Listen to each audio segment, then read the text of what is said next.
All right. We are getting ready.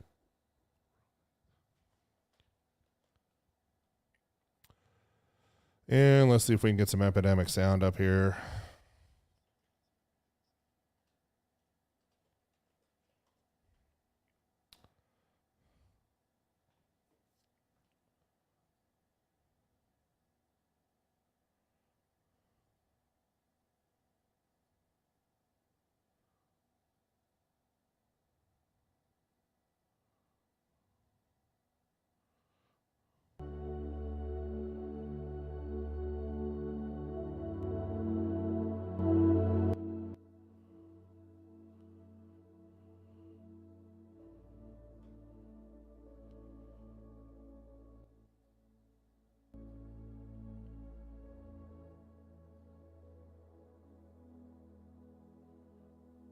All right.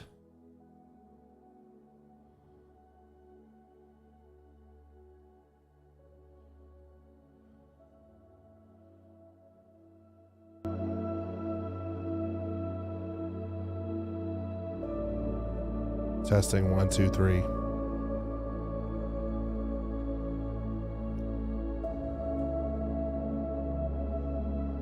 Testing 1, 2, 3, 4, 5.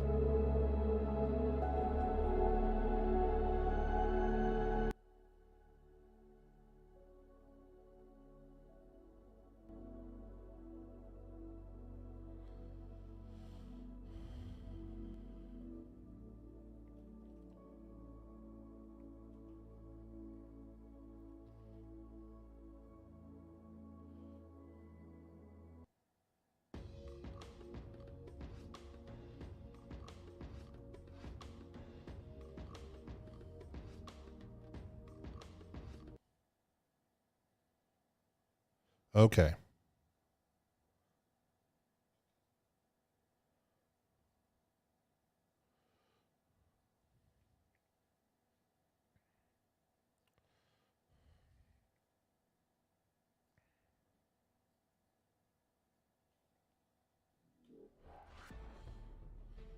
So we're going to test things out here today.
And we're going to be coming live here soon.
Let's get this party started.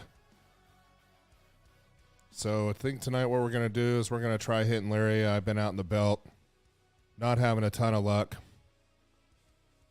It's just a lot of flying around at between 250 and 300 kilometers an hour, and just, it's just doing a lot of pinging and not a lot of taking stuff back to the refinery, if you know what I mean. So what we're going to do now is we're going to head out to Lyria. So let's go ahead and drop into the verse, and let's get things rolling here. I don't know about all of you, but for me personally, I find that every single time I drop into the verse, it's always the dude needs to drink or he needs to eat. And so I'm having to either go into the med lab and lay down in a bed and do things that way, or, I'm also having to go up to the Galleria and get a freaking hot dog and a beer.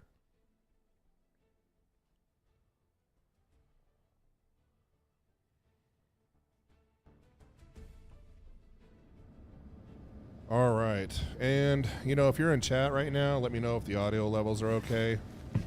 I don't want to blow your ears out with music, make it so you can't hear the game, or blow your ears out with my voice.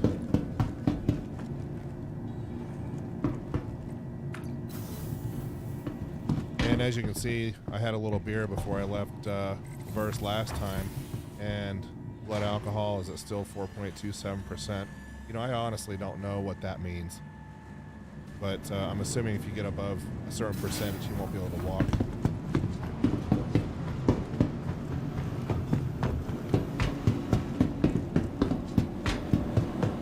So what we'll do is we'll drop into the clinic real quick, and then we'll go ahead and hit the med lab. Just relax. And I don't know about everybody else, but man, the performance just drops. Let me know if there's anything I can help you with. Here for some reason. That's bad.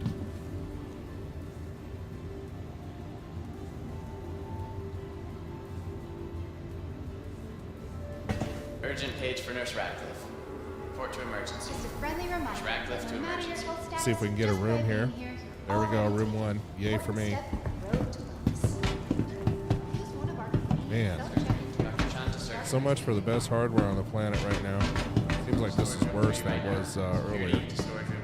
So, all right, let's go find room 1 somewhere around here. And I got the mouse smoothing on so it doesn't make anybody sick when they're watching. 9 through 12, 5 through 8. Or something more serious. Getting the right treatment has never been easy. We're missing something. Got an accident inbound. It's a pretty big one, so team stay in storage room 3 right now. Security to storage room 3. Yeah, it's just performance here is just so bad right now. Man.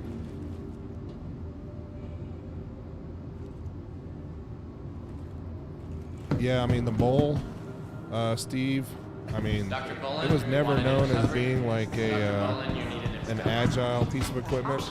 But yeah, I agree. It seems like everything is just getting a lot harder to slow down. And as a matter of fact, now I'm having to do decel maneuvers if I'm coming in fast on a mining run. And basically what that means is what I'll do is I'll come in at 800 or 900 kilometers, and then I'll do a pitch down to bring the nose down. So I'll command the nose down on the spaceship, flip it over, and then I'll use my thrusters, my main thrusters, to slow everything down. So that's basically what I'm having to do right now. Front desk.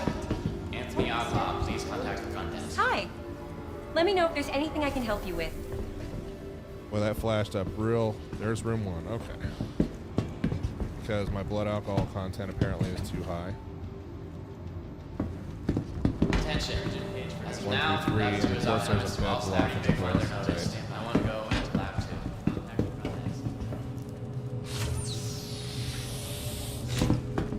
2. There we go. Thanks, Steve. And thanks for watching, by the way. Thanks for joining. Welcome aboard.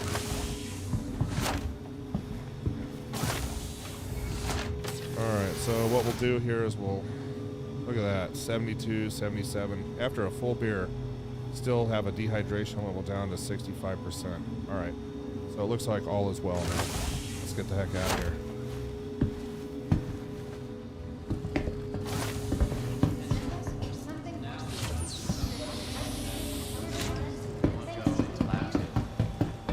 So we posted a video earlier this week on how to mine on Lyria, and Feel better? the new scanning mechanics and some of the things that they've changed. And notice how my, by the way, for those that don't know who maybe just joined, I have the FPS, render latency, CPU utilization, and GPU utilization in the top right hand corner. So we're running in 4K right now, and I'm not running everything at max at the moment just because performance in Arco 1 is just so bad at the moment.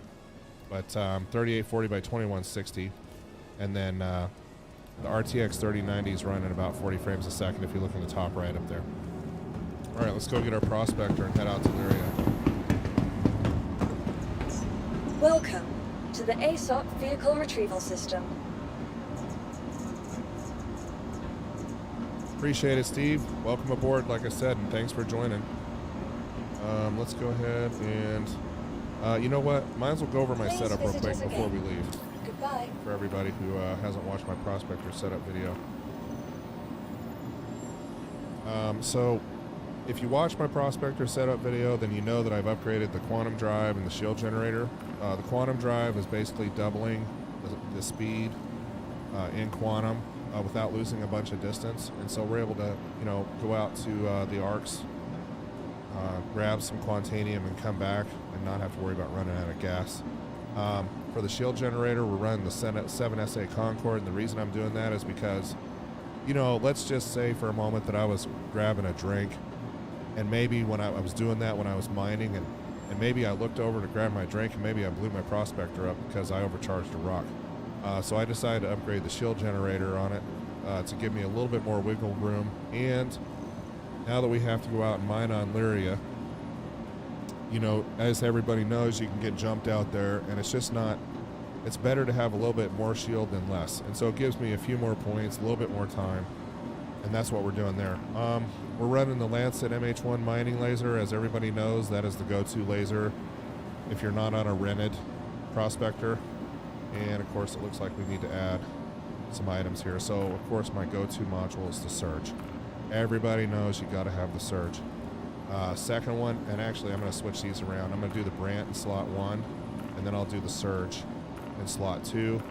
And then we're going to come down here, and most people are thinking Optimum or something else. I'm going to go today with the FLTR XL just to help get that extraction rate up and reduce that inert material by 20-30%.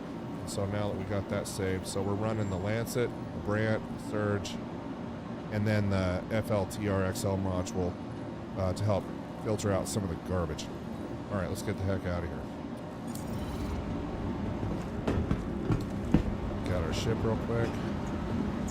I really like the new UI To the ASOP Vehicle on the Retrieval Fleet System. Manager.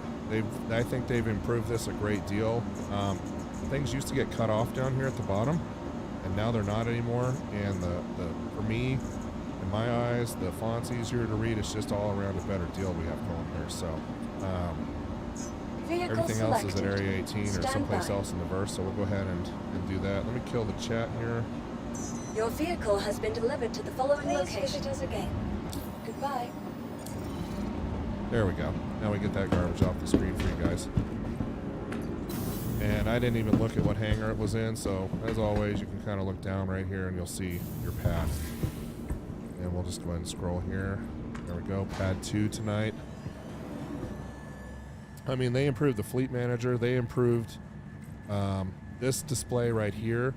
One other thing that they improved was the Refinery interface so that your work orders aren't getting truncated. And so you can see how many work orders at the beginning of the screen you have in process versus processed. And so that's really nice.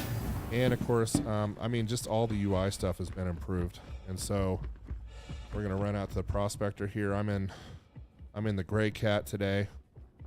And by the way, some of you may notice that I have a different paint on my Prospector here. I try to blend in, be a little bit less easy of a target. And of course, when we get in, you might notice something else that's different about my Prospector as well. A couple of my subscribers and viewers brought this up and asked me a question about this, and I'll kind of explain it here in just a minute.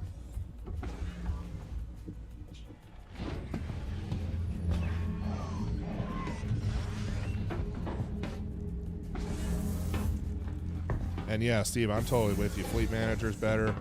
And that paint came from Starhanger. And if you guys aren't familiar with Starhanger, it's star-hanger.com, I believe. You know, I'll probably put something in chat here in a little bit. But it allows you to go out and buy ships, paints, all that kind of fun stuff. And then the person who currently owns it basically gifts it to you. You click the link and boom, it shows up in your inventory. So, and because the Prospector for me is a moneymaker in the game, and I spend a lot of time in this ship because to be honest with everybody, I'm really not spending a lot of time bounty hunting right now. I'm not doing much of the trading thing either.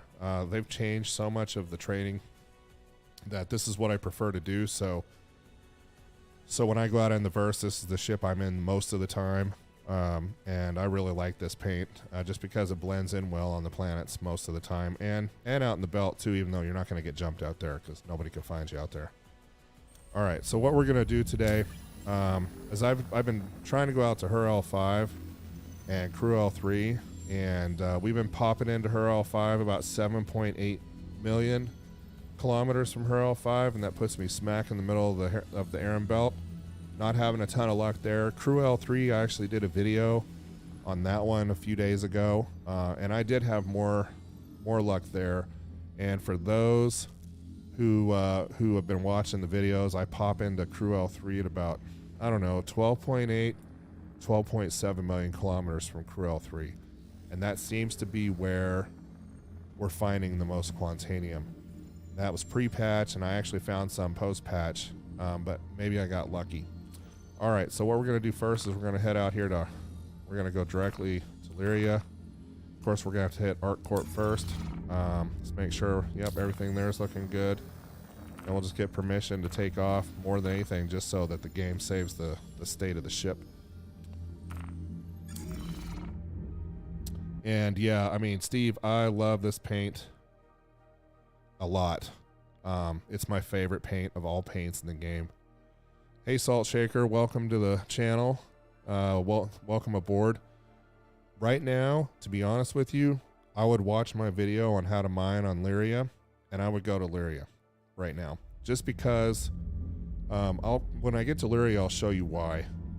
There's a scanning method that seems to work on Lyria that is not working in the belt right now. And I'm all about opportunity cost. I don't want to spend a ton of time looking for stuff. So it's all about bringing in as much product as possible and getting things done. So here's what we're gonna do. We're gonna pop up here, and this is such a pretty paint that they've done here. And we'll just raise our gear, and then we're not even gonna go into VTOL mode. All right, and then we're just gonna pop out of here real nice and fast. And if you notice that ArcCorp, the text, the distance, all that is not in white; it's in yellow. And I thought, when I saw this in yellow, people were asking me, hey, how are you getting the yellow HUD? How are you doing that? And I'm like, dude, I have no idea. It's so random. But it turns out that the HUD color may have something to do with the armor that you're wearing. And one of my viewers chimed in and said, hey, it's because you have the Gray Cat yellow armor on. Or the Gray Cat armor on, period. And that's why that's happening.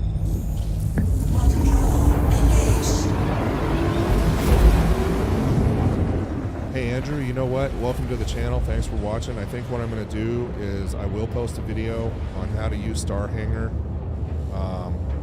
and how the paint system works. So if you want to go out and buy a paint, there are different places in game where you can use in-game currency to buy paints. But for the ones that you want to persist and the ones that you want to keep long term, I would recommend paying a little bit of cash. They're not too bad. They're 12 to 15 bucks, I think. And so, yeah, I think what we'll do is we'll just post a video on how to do that. The interesting thing about paints on ships is that when you go around the verse, paint, if you were to die and say your ship was respawned in a stock format and the paint wasn't there, you would have to go back to wherever your home base was to get that paint back if you buy it. You know, in other words, if it persists in the verse. So just something to keep in mind.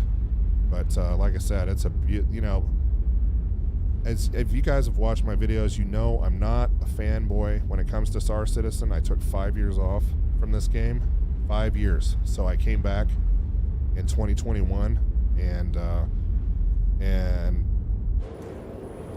I've spent some cash on this game, and I got really frustrated with the lack of progress. And then I came back, and I was just blown away by what had happened in the last 5 years, even though it's still an alpha. So.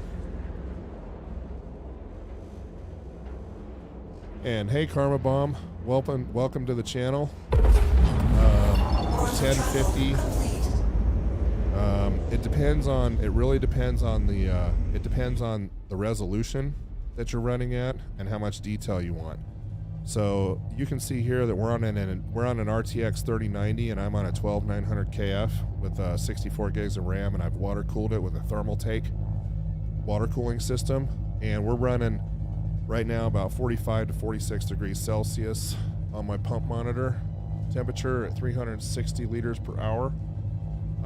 And on this particular box, we're running about 58 FPS right now, if you can see in the top right-hand corner. A 1050 might be able to get the job done. As a matter of fact, I know a streamer or two with that graphics card. It's just you're going to have to turn some of the details down, and keep in mind that, you know, performance in Star Citizen, it can be performant on good hardware, but even on the best hardware, Orison takes this machine down to 15 to 20 frames per second. And I don't really think it matters what resolution I'm running at. So, all right, let's go ahead and pop over here to Lyria. And so my advice when we get to Lyria is always mine on the sunny side of the planet. Mining in the dark, it's just no fun. It's just no fun at all for me. And thanks, Steve. Appreciate it. Yeah, I built that rig, kind of spec'd it out. I was on a 5950X for a while, and it's I don't notice a big performance difference between the two rigs, but I think it's more graphics dependent. I mean, you guys can see right now I'm 9% on CPU utilization. Okay, so let's go ahead and pick a spot. Sure, Teddy's Playhouse, why not? So we'll just spool up the drive and we'll head out that way. Basically, you know, when you're quant mining on Lyria, you see somebody had targeted me as soon as I dropped out. I guess they're not going to get me today.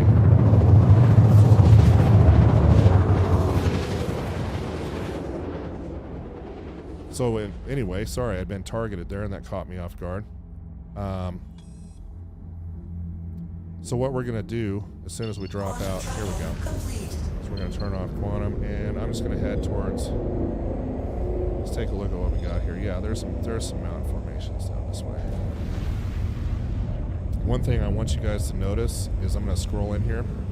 This altitude readout is buggy at the moment, and sometimes it works and sometimes it doesn't.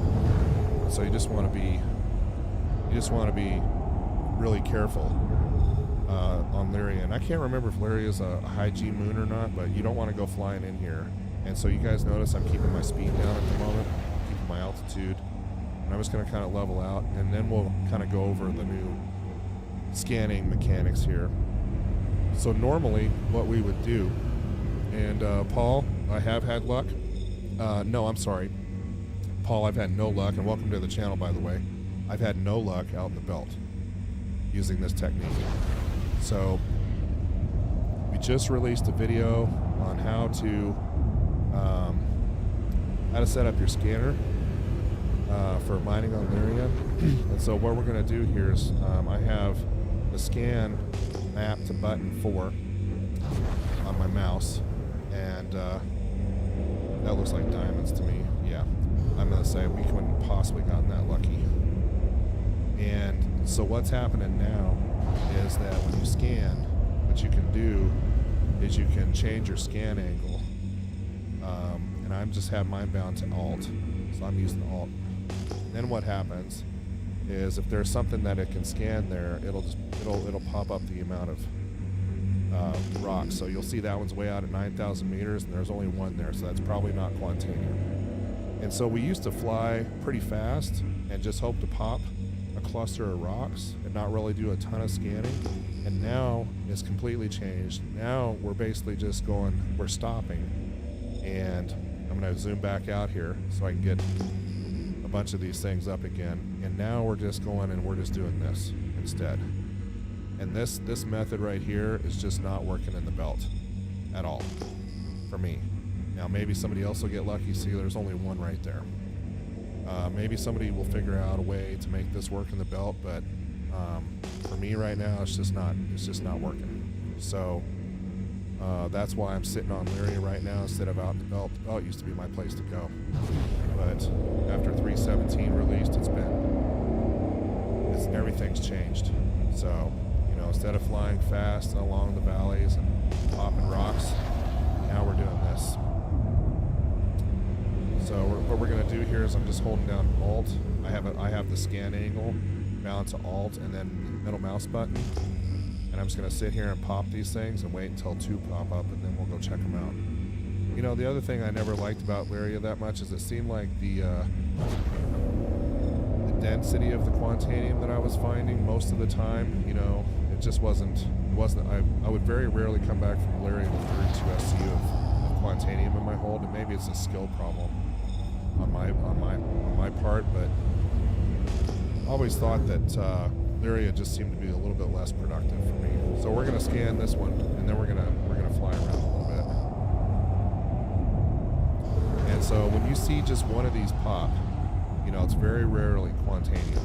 It may be, but you're looking for a double or a triple.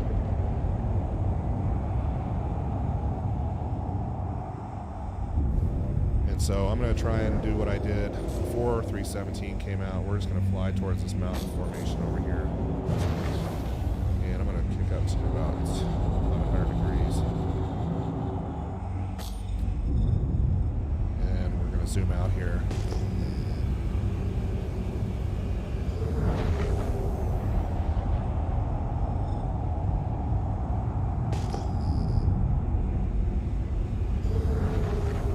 Try not to stay in one place for too long. I mean, if I do a full 360 and I scan most of the returns and nothing's showing up, then I'll go hit someplace else. All right, let's see what we can find.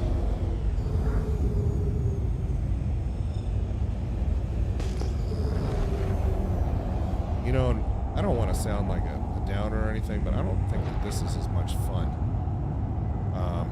as it used to be. But my hope is that they balance this out a little bit and change this so that we don't have to play like this all the time. Okay, there's one there. Nothing there, non-scannable. There's one there. And so the nice thing about this is at least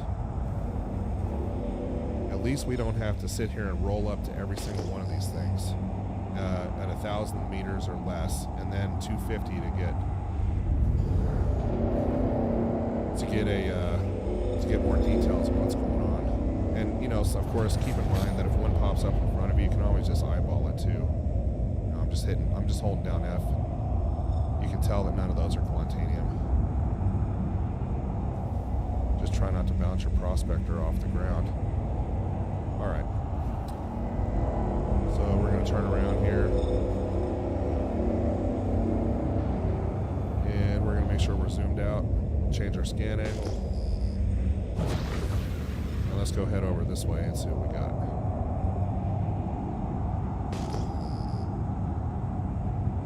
Okay, so it looks like we might have a double or a triple right here.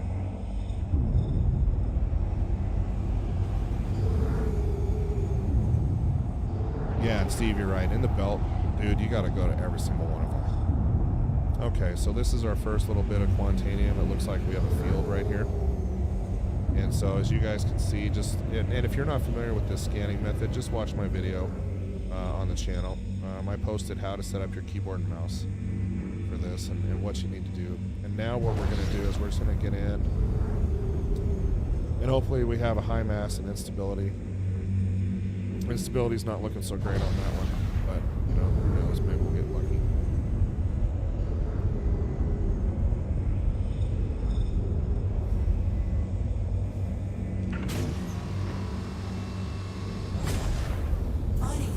Yeah, 2%, I knew that. Let's roll up to this one, see what we got here. And this is just kind of the, and I can tell this one's not going to be great either. Yeah, just because if you look at this this optimal window on a high density Quantanium rock, that's going to be a lot thinner most of the time. So we got our first double, but as it is with Lyria, 2% and 5%. All right, let's keep rolling. Okay, a little altitude here.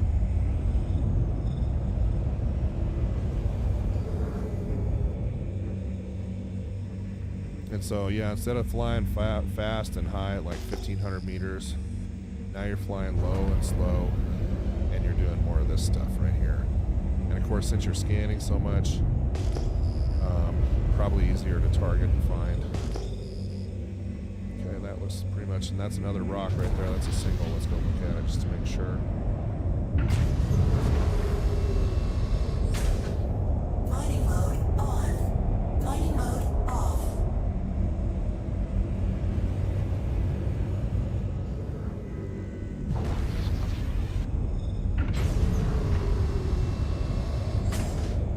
Mining mode on.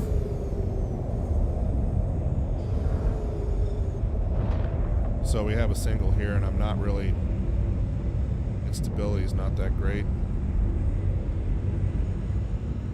Yeah, 343 on this one.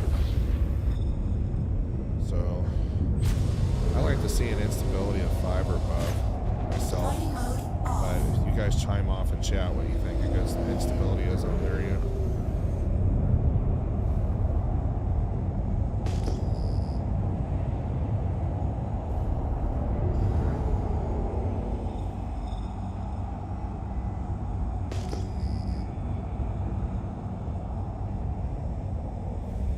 Now, one thing you don't have to do is you don't have to constantly be changing your scan angle if you don't want to.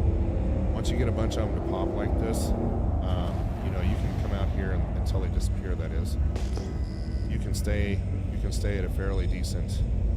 You can stay at your two degrees of scan angle to get most of these going. Okay, that's an unscannable. Let's see what we got out here. A single.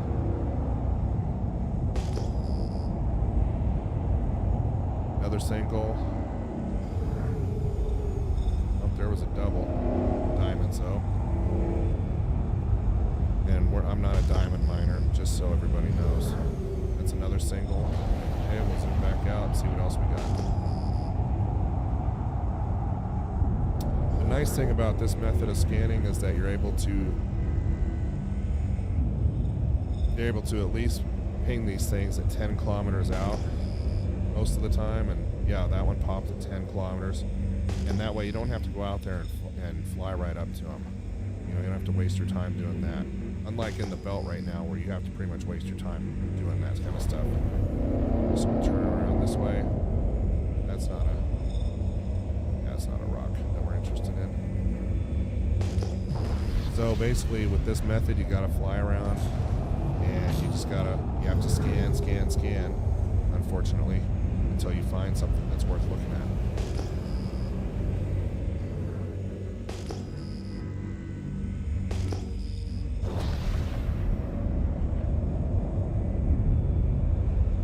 But if I were in the belt right now, I'd have to fly up to each and every one of these in order to look at them and get within 1,000 and roll by. And basically the method I'm using right now is I'm just rolling by them as fast as I possibly can so that we're not wasting a bunch of time.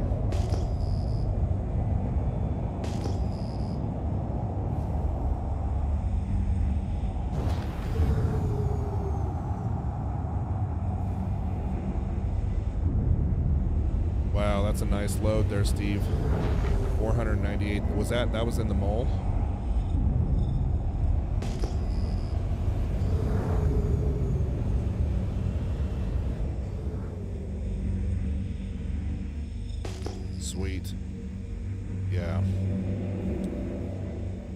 Yeah, 498K is a nice run for sure. Now that's worth some time, right?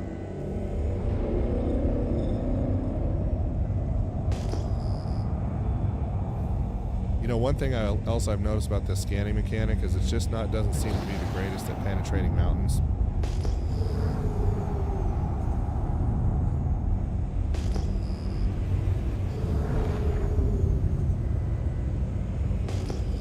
Okay, we're gonna hang out here a little bit longer. If we don't find anything, we're just gonna keep going.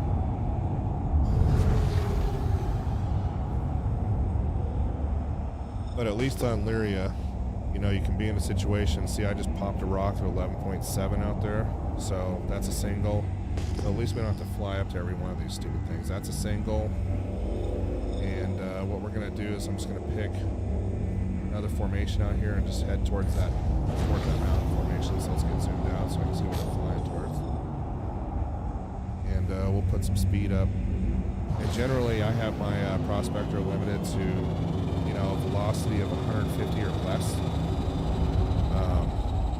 When we're going through these exercises, and the same thing kind of holds true in the belt as well. And if I find some more over here and we don't find any good Quantanium rocks, then I'll pop back up into the atmosphere and we'll pop down and take a look at things. All right.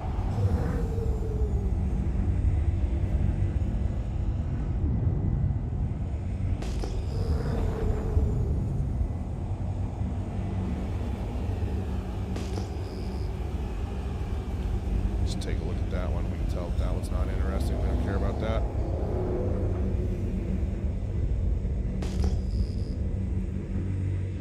Single. Let's see if we can get this one to pop at 11. Yep, nothing there.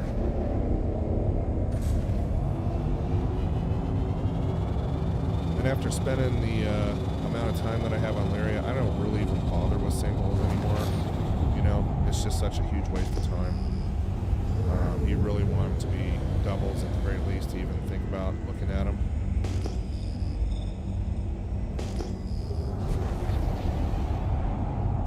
So we'll pop over this mountain formation here.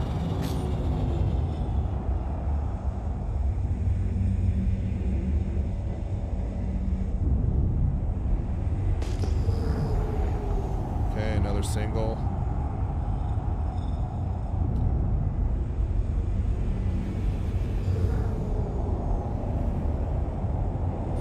Let's jet over this way.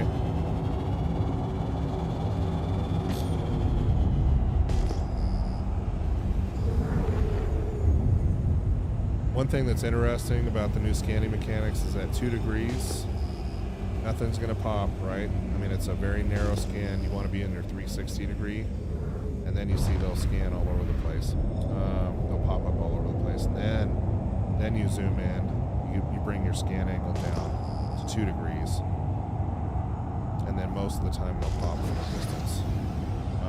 One thing else that's interesting too is that a lot of this stuff has been disappearing, and I've been seeing that a lot out in the belt too, where you're scanning stuff and it's just gone by the time you get there. So it's like the server's not spawning stuff right, or maybe it's an unscannable, but just not having a ton of luck out there.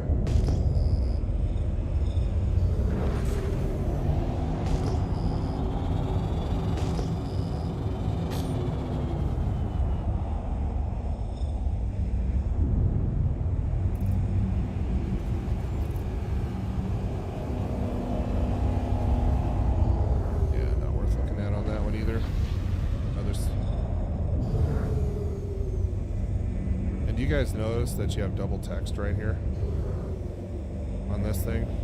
Interesting, isn't it? It's like it's saying there's two things right here, neither one of which is interesting.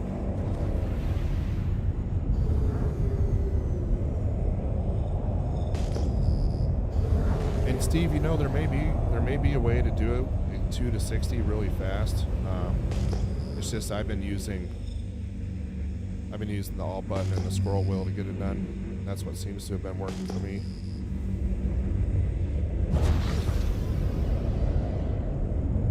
But like I said, it doesn't seem to scan well. 12.2 is probably a little bit too far out. Nope, that one popped finally.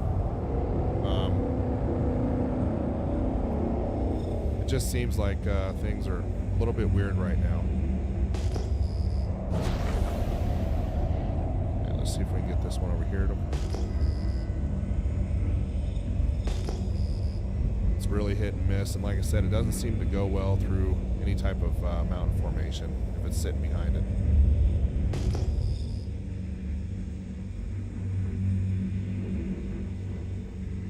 And you have to be pretty precise too when you're aiming at these things. You want to make sure it's right in the middle. And is everybody kind of noticing how fewer and fewer of these are popping for me?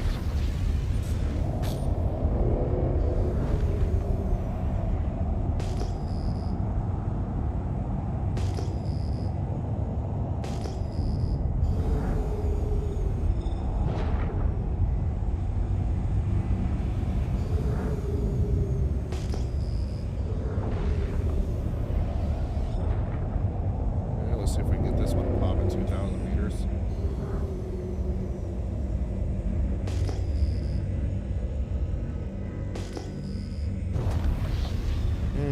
You know when this usually happens?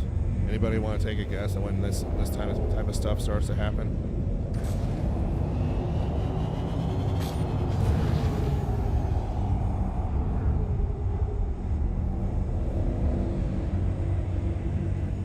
Usually when you start having anomalies like this, I'm about to 30K.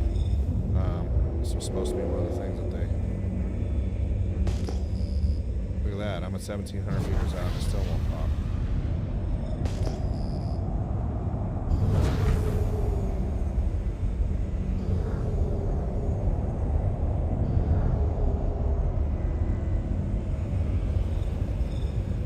Diamonds, okay.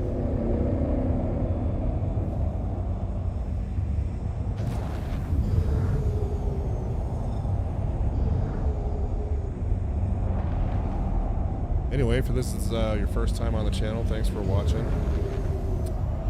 For those who are not familiar, we're rock mining for Quantanium out on Lyria. Normally, you would not catch me on Lyria just because of the risk versus reward.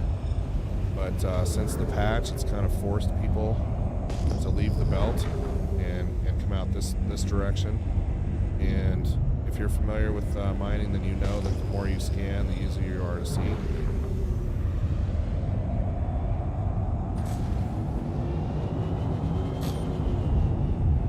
Yeah, and as a matter of fact, Paul, I'm on a VPN as well. Okay, so nothing much going on here. I'm gonna pop back up into the atmosphere, and we're gonna see if we can find someplace else on the area to mine.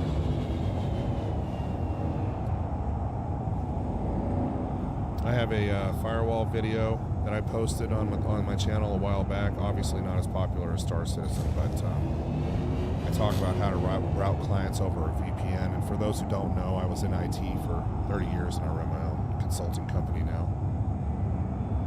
But I pop my clients onto a VPN, most of them, except for the Apple TVs in the house. Okay, we're back up in the atmosphere here, and Karma Bomb, welcome. Thanks for joining.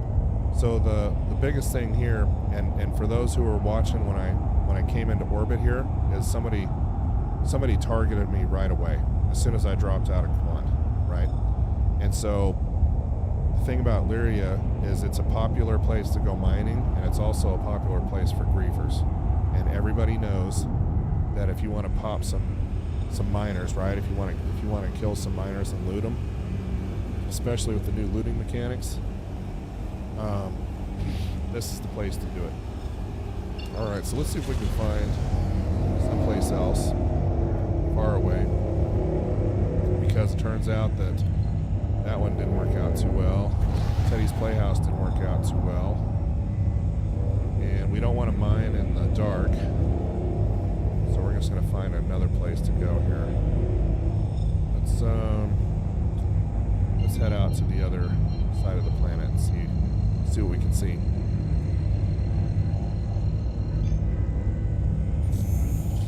One thing that we're supposed to fix in this latest release was when you're going into quantum around a planet and your ship explodes, and I know that that's happened to most of you, and it probably happened to you when you're doing a Quantanium run to the trade depot, one of the trade depots. And that really sucks when that happens. Well, they were supposed to fix that in this latest release. Okay, so we're on the dark side of the planet. That's pretty boring to me, so I'm gonna pop back up here and see if we can find someplace else. Maybe we'll just head back this direction. You know, VPN. Usually a VPN won't degrade your performance. They increase your latency to their server clusters a little bit, but it shouldn't degrade performance unless, and I say unless, it is a VPN that has high latency and it also has very little bandwidth available. And there are a couple of them out there who claim to be gaming VPNs and they actually do more harm than good. So just something to keep in mind. If you're on a high quality VPN with really low latency, with a lot of servers and a lot of bandwidth, then it won't impact your ability to play Star Citizen, or it shouldn't.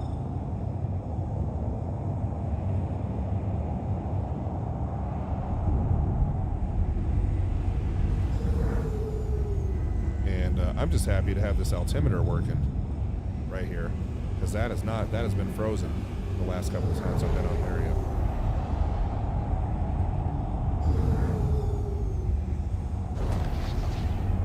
Hey Austin, thanks for watching the channel. Welcome aboard, and glad to help.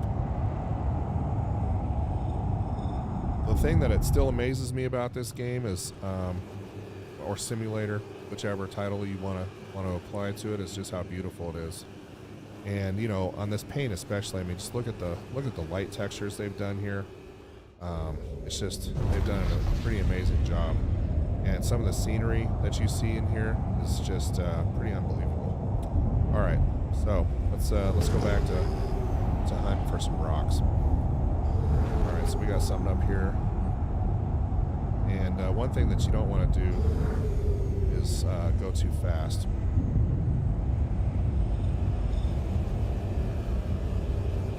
Okay, so it looks like there's something down here. Let's take a look. Looks like there might be two. Type obsidian deposit, so no, not interesting to me.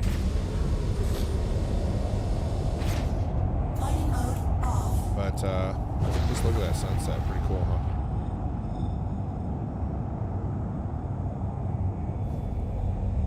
Yeah, and don't worry, Steve, I will post the paint for sure. We're gonna scoot over here this way. I'm gonna get up to about 1,500 meters. We're gonna kind of follow the sun here for a little bit.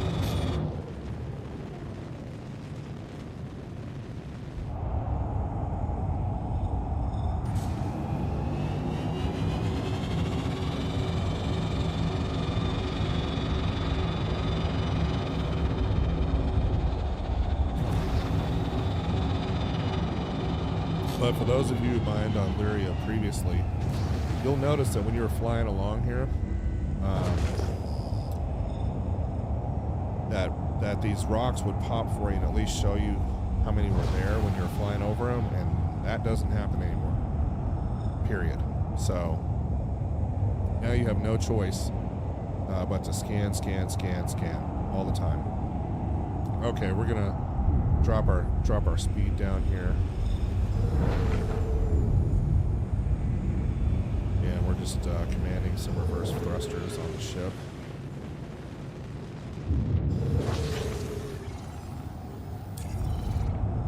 And now we're going to slow our speed and get it off cruise control.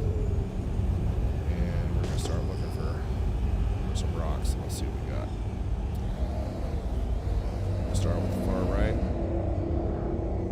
So I'm going to hold down the Alt and the mouse button. And we're going to scan with a scan angle of 2 degrees and see if anything pops.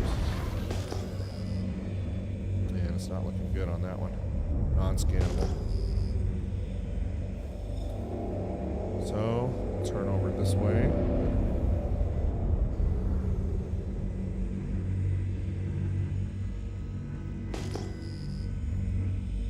Okay. No good on that one.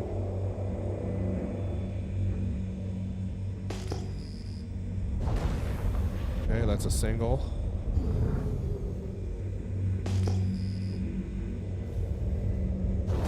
That looks like a single to me. And hey, you know, if I miss a double, guys, and I think it's a single, somebody yell at me in chat. All right, let's see what we got out here. Single.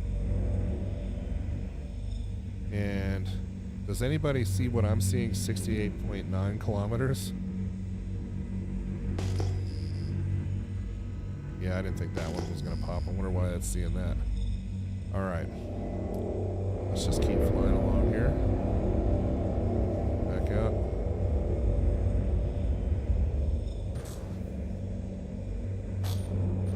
All right, Paul, thanks for joining, pal, and we'll see you again soon.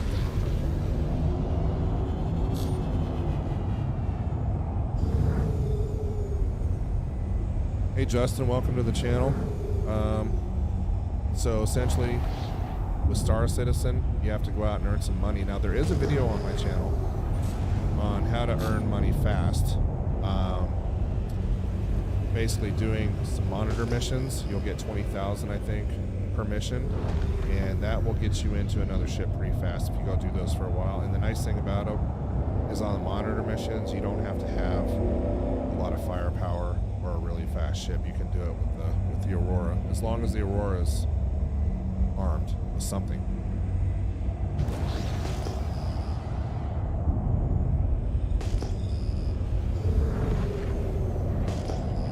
Okay, that one's not gonna finally, but another single.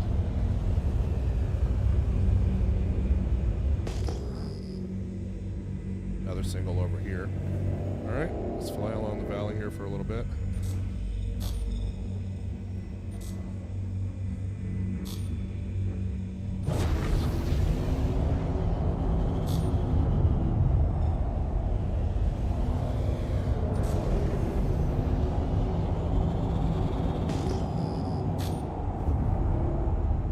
Hydrogen fuel at 75%.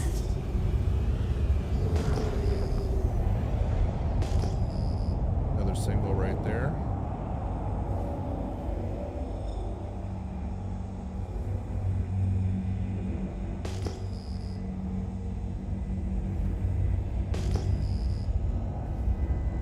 Another single over here.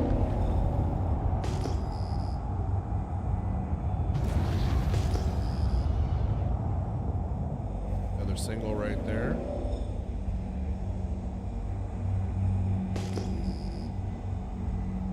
Hey, there's something right there. Let's go take a look.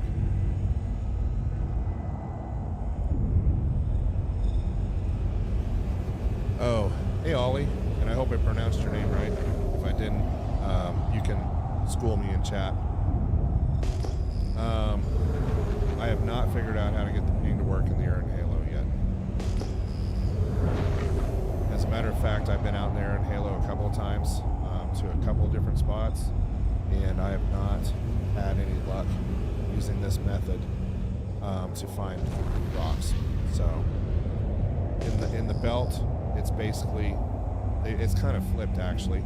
It's kind of like Lyria is now, where you're flying at 250 to 300 kilometers and you're just pinging like crazy, and you're heading towards scan returns, but you're not really spending a lot of time pinging them. And it's basically just luck out the belt now. And I'm hoping that somebody comes up with a better method, but for me, not working. Which is why we're taking more risks by being on Lyria and getting jumped. Okay, so we're just gonna ping. We're gonna do a 360 here. There's two right there. Let's go see what we got.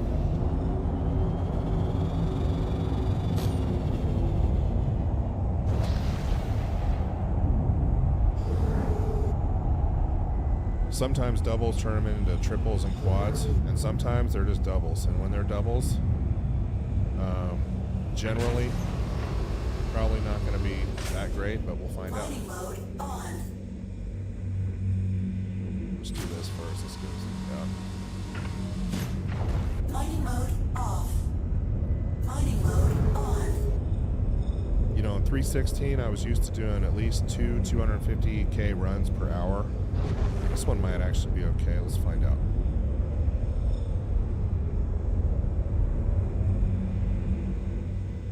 10. Not the greatest. Yeah, we're on Lyria right now, guys. I'm for Quantanium.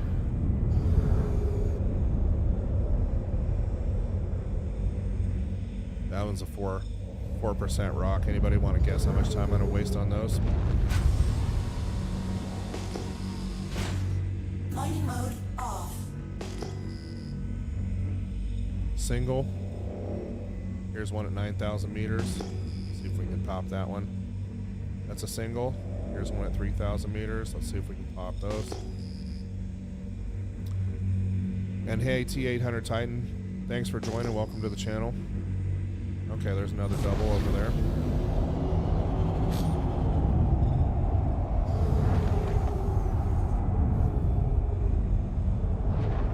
And Imran, if I hope I pronounced your name correctly, welcome to the channel.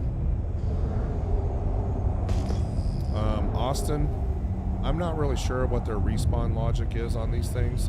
I think it has more to do with... Yep, we got 2 more rocks like right here. Let's go take a look at these. And let me get zoomed out first. That's another nice thing about the new. Mining mode off. Still have to be within 500 meters to get quantities here. Instability is 705 on this one, so I'm hopeful. 36%. I may have to dig into that one, fellas, and see what we got here.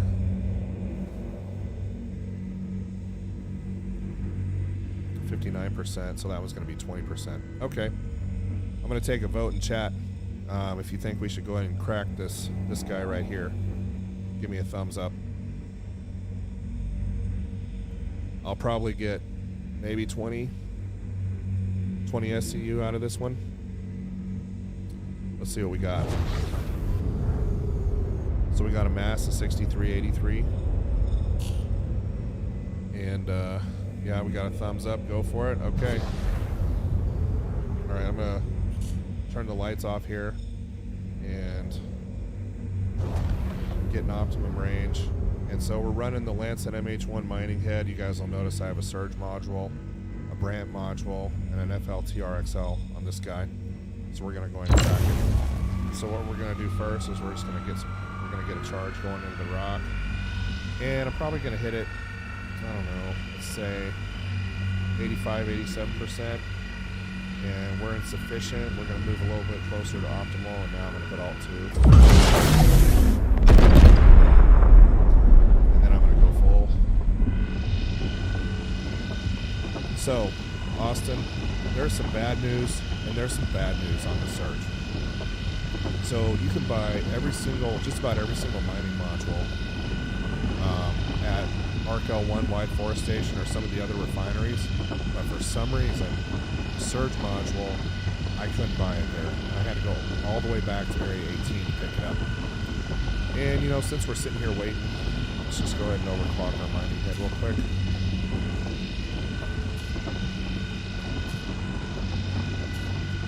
Might as well to speed up the process a little bit.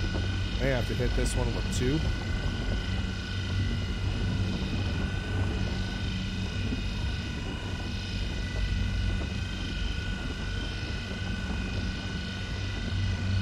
Yeah, it still looks like we're losing some charge, even overclocked.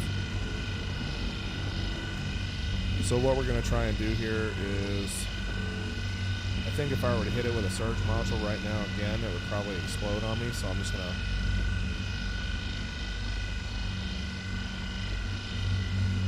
let things calm down here a little bit. This makes me wish I had my mole.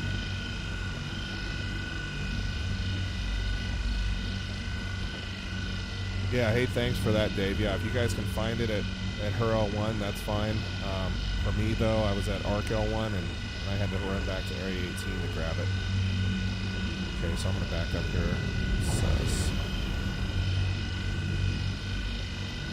Once we get into the green, I'll turn on the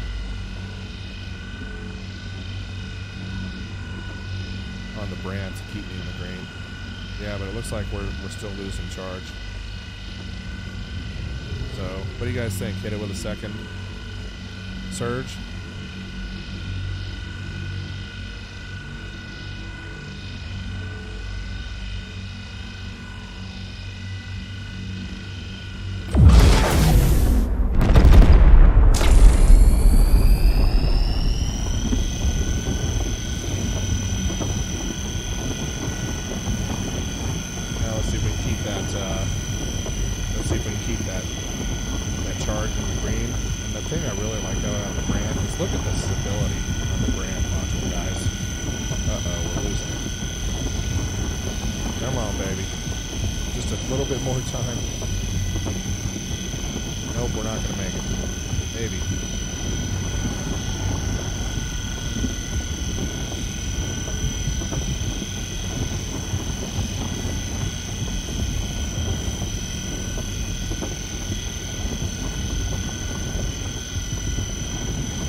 Okay, we're going to back off and hit it with a third.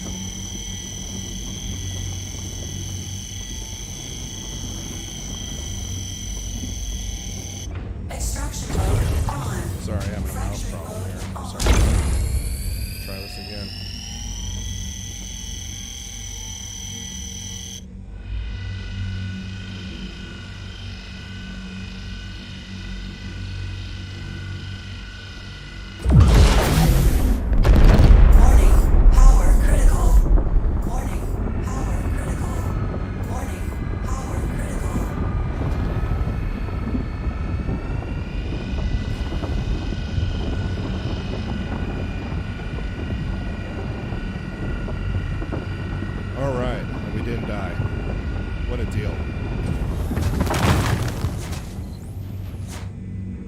I know I'm not getting a lot of votes on that one, and I probably deserve a little bit of heck for that one, but there we go. We cracked the rock, fellows, and we didn't die.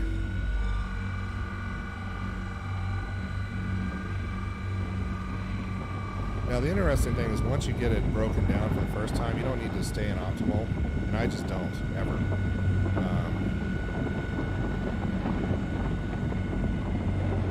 I'll back up to sufficient, just in case I blow the stupid thing up, and then maybe I have a chance of not buying a new Prospector today.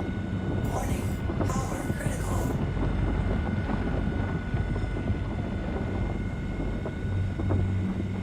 So we're gonna try and keep this charge up, and I may even activate the brand again if this thing keeps being squirrely on me. Oh, there we go. Power critical. Yeah, this could be. Warning, power critical. Okay, there we go on that one.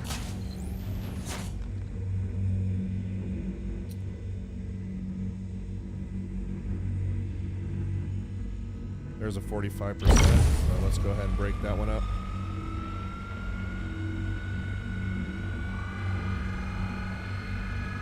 But once you have the rock broken up, I'll never climb into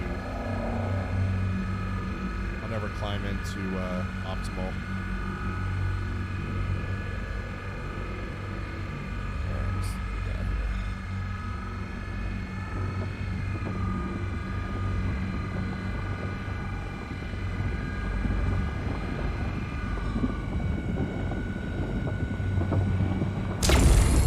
Warning, power critical.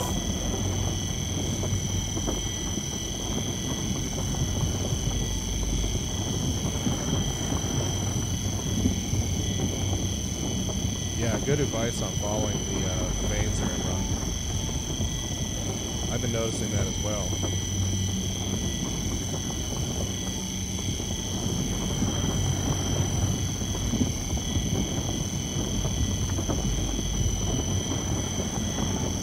I've been playing around with my mouse sensitivity here, especially after 317 and then having to mine. It's scanning to the mouse, and I've noticed that it's a little bit squirrely on me sometimes.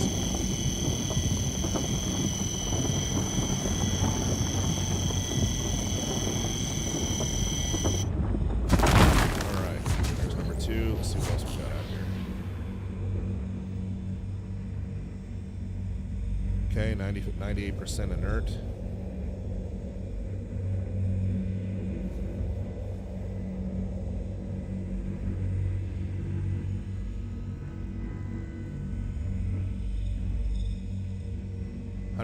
Quartz, don't care about that. This one's not going to be any good either. I can just tell by the scanning window. Yeah, inert. So it looks like we have these guys right here, this one right here, and I'm just going to kind of fly around a little bit, make sure we didn't miss anything.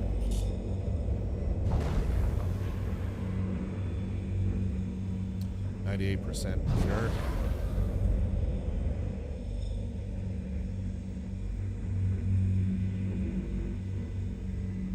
100% quartz.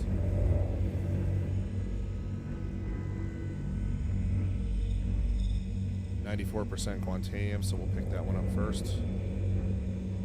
Unless we find 100 in here somewhere. There's another 90% Quantanium.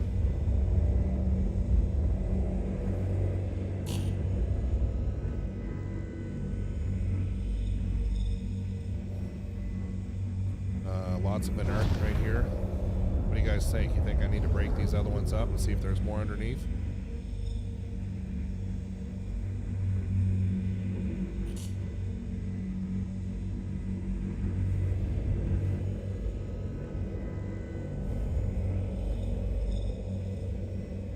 Okay, Steve says yes, so I'm going to roll with what Steve is saying. Go ahead and target that one first.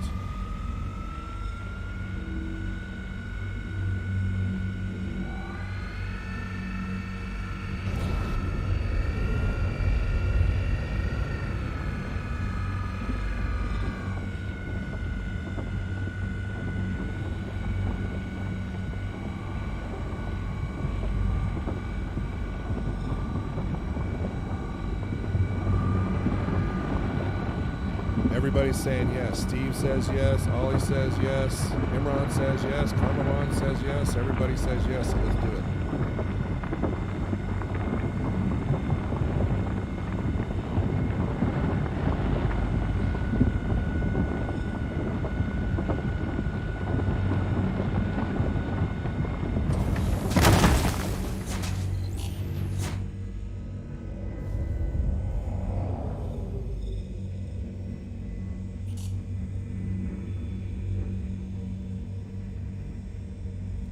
Alright, 98% inert. I guess we'll break this one up next too, right? I think guys think we should go ahead and get this one as well.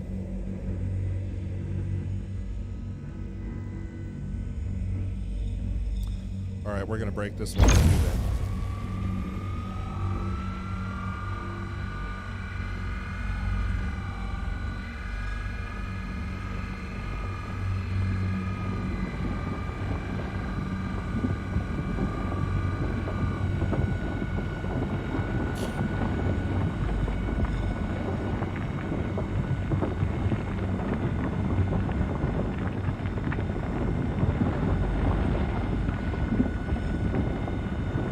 Reposition just a moment here. Get this one broken up.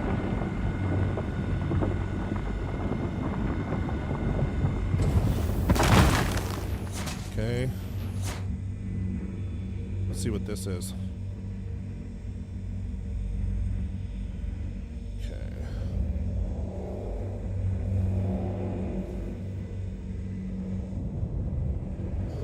So it looks like going to turn my lights off here so I can see all the outlines, but it looks like we've broken up all the yellows, and I'm just going to scan. I'm not waiting for the scan to complete. I know that may drive some of you crazy, but I'm just making sure we don't have any more yellows in here before we proceed. There's another purple. It looks like we got everything broken up, so it may be time Yeah, no kidding, right, Steve? I'm with you, man. So that's 100% quartz. That's a 94% Quantanium. So let's go ahead and I have 15 minutes before the ship blows up with stable material.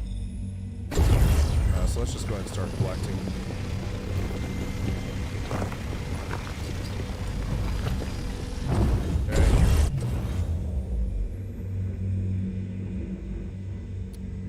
Okay, we'll just slide over.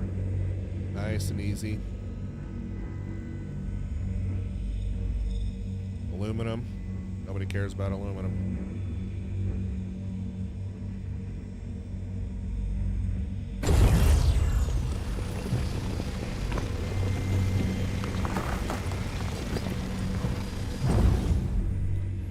Okay, we're up to 5 SCU.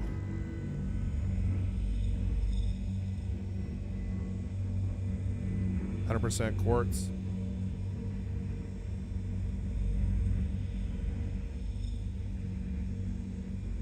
%, aluminum. One thing I liked about the belt is if you ran into a 48% Quantanium rock, you were going home with a full hold of Quantanium. Lyria, it's kind of sort of hit and miss.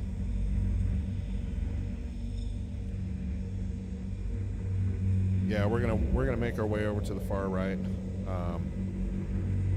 I'm only a minute into my countdown timer here, so okay. Okay.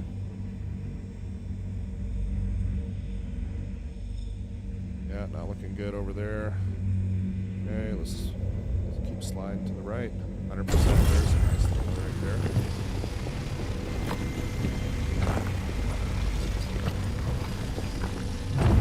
Okay. Yeah, and if we can get up to like 15 SCU, we're probably at 125K on the run. There's aluminum.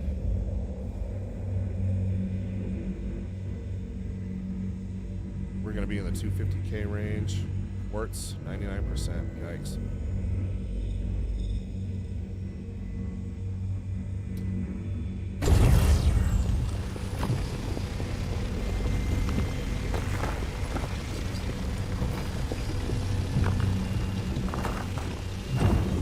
Okay, so we're up to about 100K. You guys think I missed any pieces here? Or are we good? Maybe I got plenty of time to do another check. Quartz. Aluminum. Aluminum ore. I just want to make sure we don't leave any money sitting on the ground. Aluminum again. Yeah, it looks like that's it, guys. So that was a, what, that was a 32, 33% Quantanium rock with mass in the 6 to 7K range, and we got 13 SCU.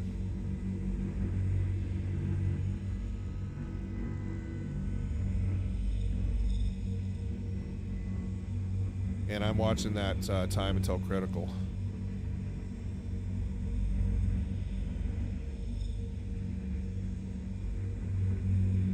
So 100% quartz.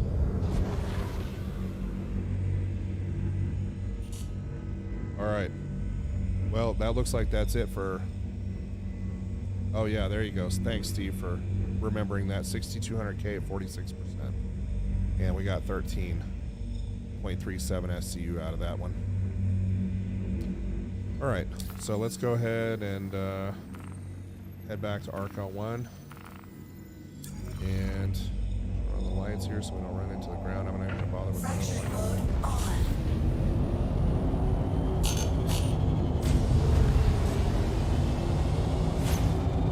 I'm going to accelerate out of the atmosphere here and then get the heck out of Dodge.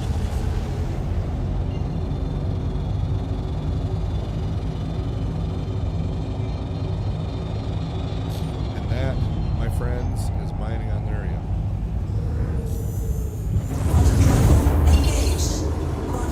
Could have a really good day, could have a really bad day, but there's not a lot of consistency in how much Quantanium you're pulling out of the ground. In the belt, you know, like I said, if you found a 38% rock in the belt, you were definitely going home with a full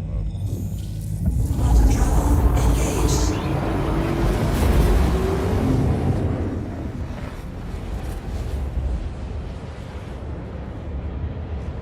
Yeah, I'm gonna head straight out to Arc L1, and then we'll head back to Lyria and give it a second shot. See if we can find some better rocks.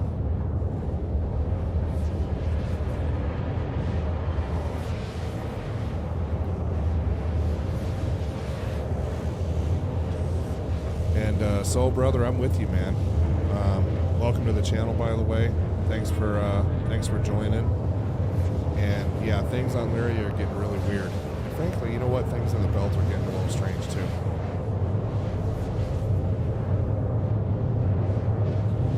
I think I spent about an hour out in the belt and didn't find anything.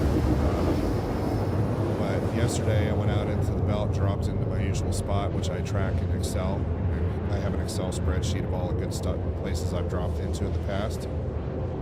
Just to kind of track things and keep an eye on where the servers seem to be spawning the money, and came back with 2 loads at 250K a piece, you know, an hour and a half. So it can be really hit and miss right now. There doesn't seem to be any consistency, and I think it's just because that, you know, there were so many players out there banking so much money, and they want you to buy ships, right? So.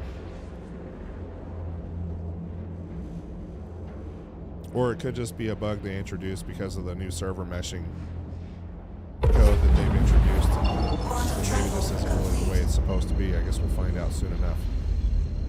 Alright, so we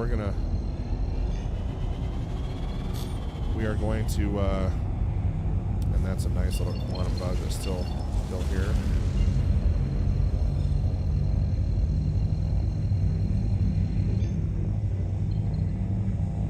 Hitting B. Alright, we're gonna haul that out too. Look at that. That's the first time that's happened to me where you run into another player out here. Pretty cool. Alright, so what we're gonna do is I'm just gonna accelerate all the way up as fast as I can until I get to about, and this habit actually was from before I had a nice quant drive in the ship, and I was always right on the edge with the volatile cargo warning going off right as I arrived. So, you know, I still kind of do this today where I'll fly in and at high speed and then do a decel maneuver. And I'll show you guys what that looks like here in just a sec. So here we are. Please proceed to assigned landing bay. Assuming that I was doing like 500, which I am. So what we'll do is we'll pitch down the nose of the aircraft, we'll flip it over, and then we'll use the thrusters, pitch back up a little bit, and then we'll use the rear thrusters to slow us down, and you'll notice that we slow down pretty quick.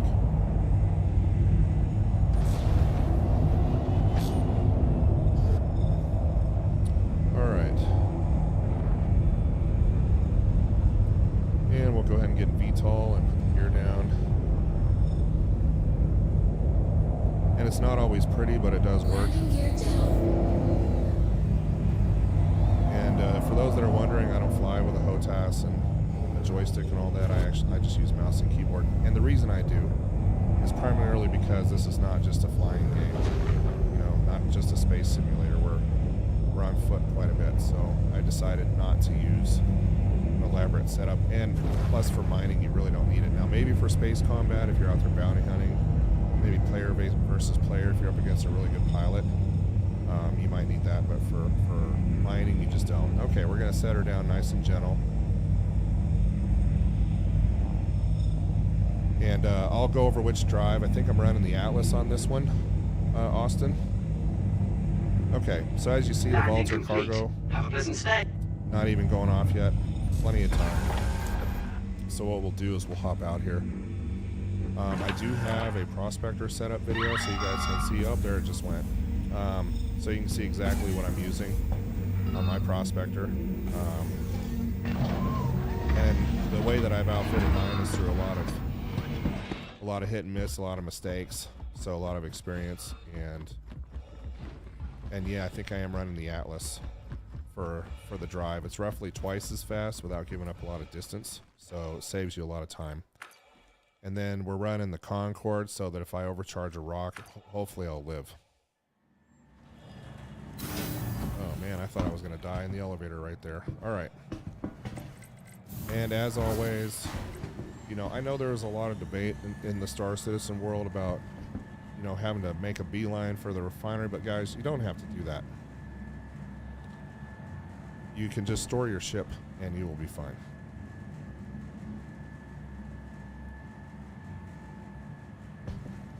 But anyway, that was my decel maneuver.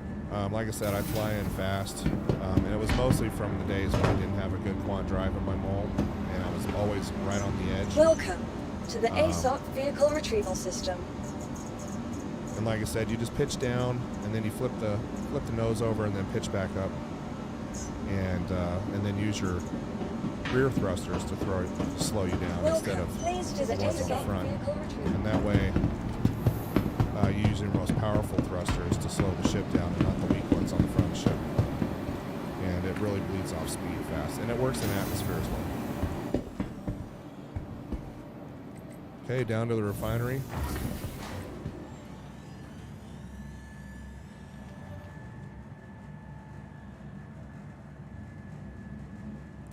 Yeah, and Imran, I the first time I did a Quantanium run, I was very inexperienced, and that vault or cargo was going off, and it was beeping at me pretty hard, and I thought I was going to die any moment, and I bounced the ship off the landing pad and died. And so now I've just learned to take it nice and easy. I'm sure we've all done it at one point in time or another.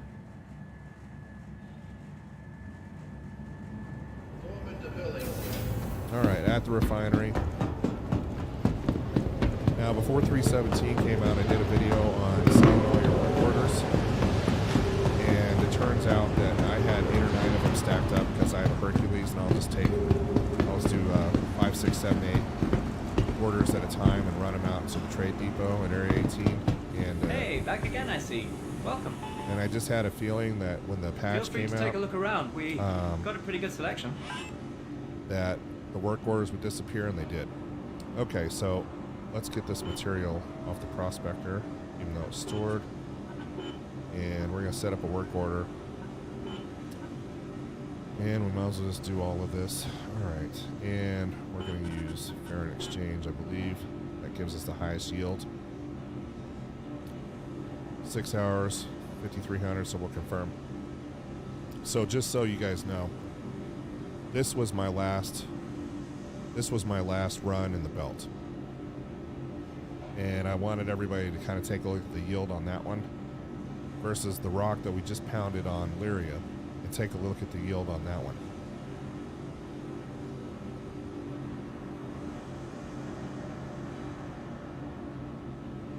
So it's a little bit, at least unfortunate from the miner's perspective, that things have changed so much. They've slowed down income for sure. All right, so we have that work order in progress. Let's go ahead and back out. And what we'll do is we'll go up, and I think it was Austin, were you the one asking what we were running on the Prospector? I'll go ahead and show you what we're running on that right now. Let me get up top.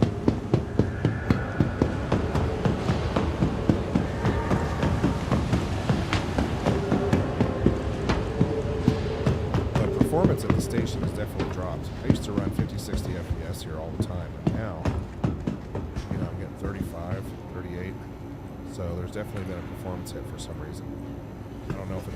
Man, I swear, I almost died in the elevator again. That's just so weird.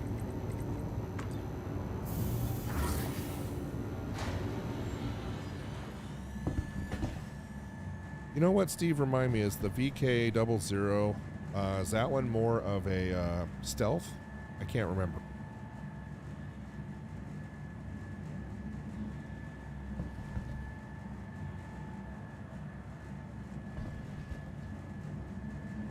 Alright, so we're headed up to the hangars again. I picked up this Grey Cat suit, the blue one, by the way, on Orison, at the space terminal. There's a store there. Alright. And I gotta ask you guys, I gotta ask everybody a question. Do you guys want me to just go into the med bay and refuel that way? And I mean, get a drink and something to eat? Or do you want me to go up to the Galleria and eat a hot dog and drink a beer? guessing most of you are here for the mining part, but I just had to ask just in case.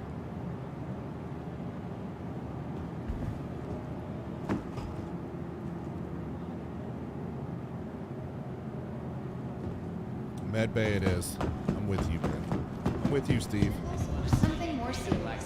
Getting the right treatment has never been easier, thanks to the advanced digital medical assistance available at every Kelto RX. Anybody see what room that was before it popped off the screen? Try this again. Be sure to stop by our pharmacy to get the Room quality 10, okay. medicines that you need at a price you're gonna love. Ready to get your care quicker? Use one of our convenient self-check-in terminals and start your treatment now. Really, really bad performance right here. Choose convenience. Choose That's Kelto terrible. RX. Don't worry. Forget that stress. Just relax. Everyone here at Kelto.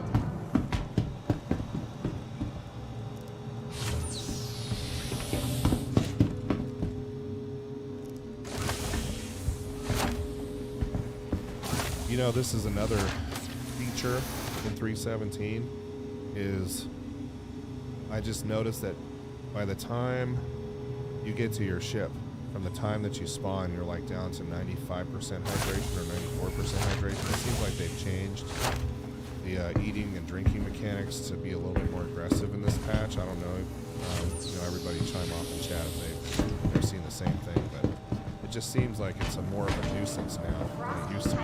I used to be able to do a whole game session and not have to worry about it. And I was out in the belt earlier Forget today, that and I'm stress. like, dang, Just I've got relax. 31% Safe here at hydration. I wonder what Kelto happens next. And I came back.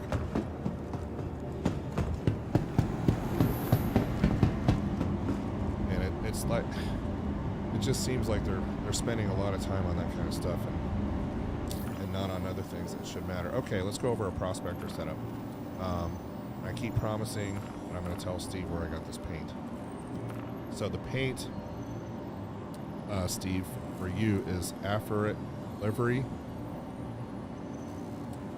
So I don't know if that's pronounced correctly, but that's the name of the paint. And let me copy in the URL where I picked it up.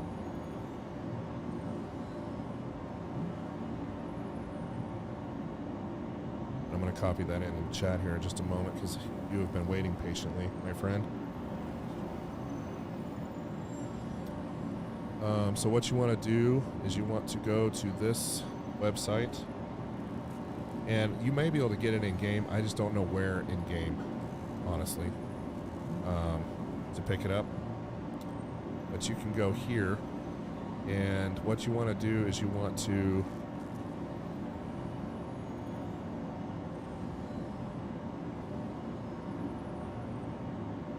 make sure that you select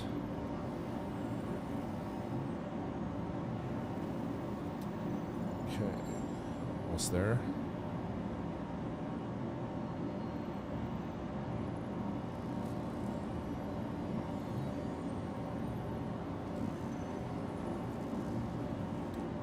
So Star Hangar is where you get it.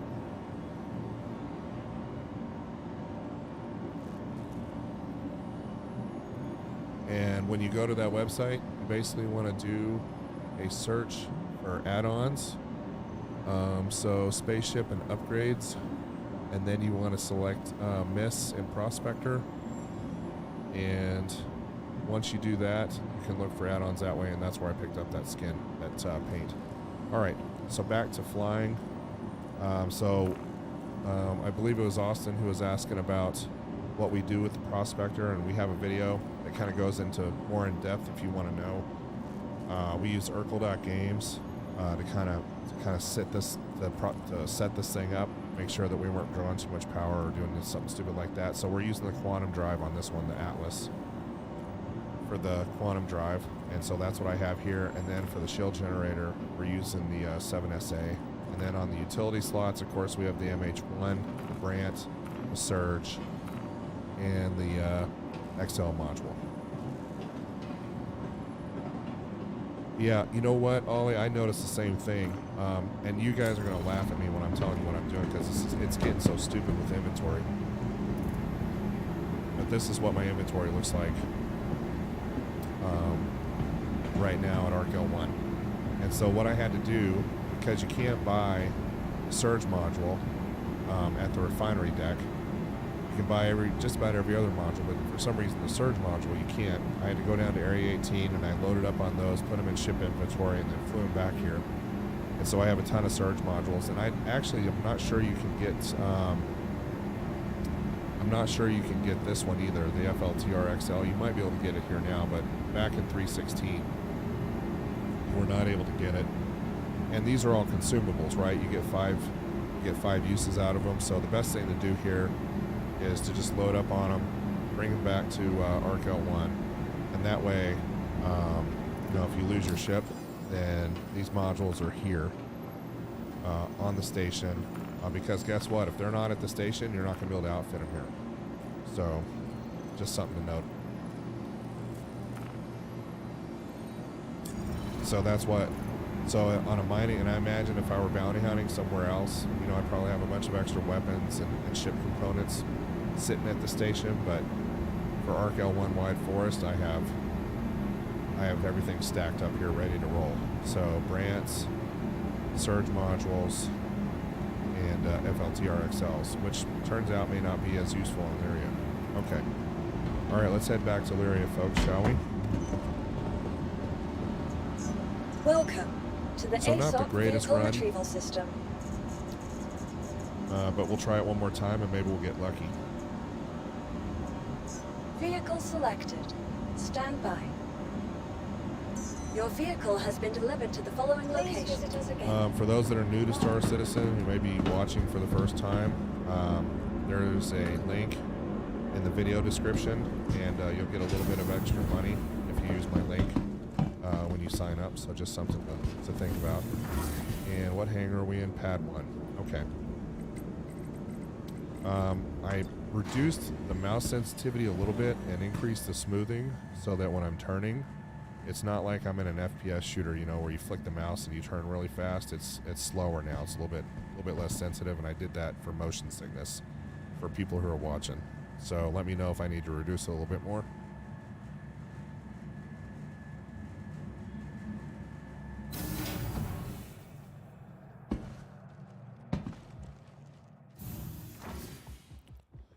All right, back out to the Prospector.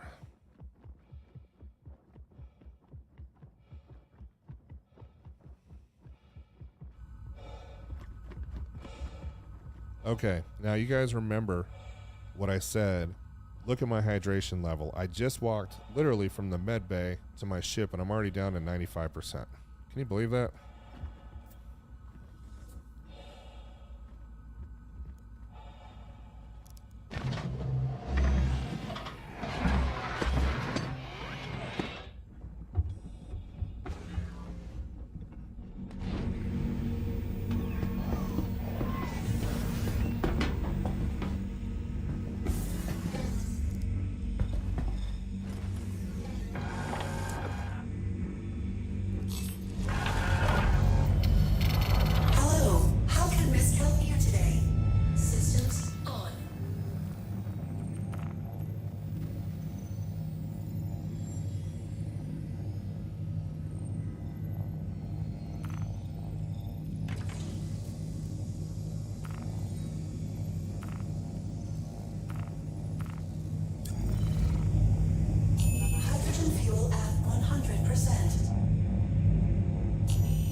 Oh, hey guys, can you hear me now? Sorry about that.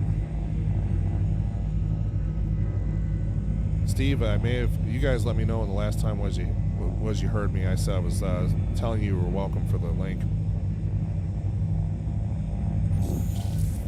Quantum travel engaged.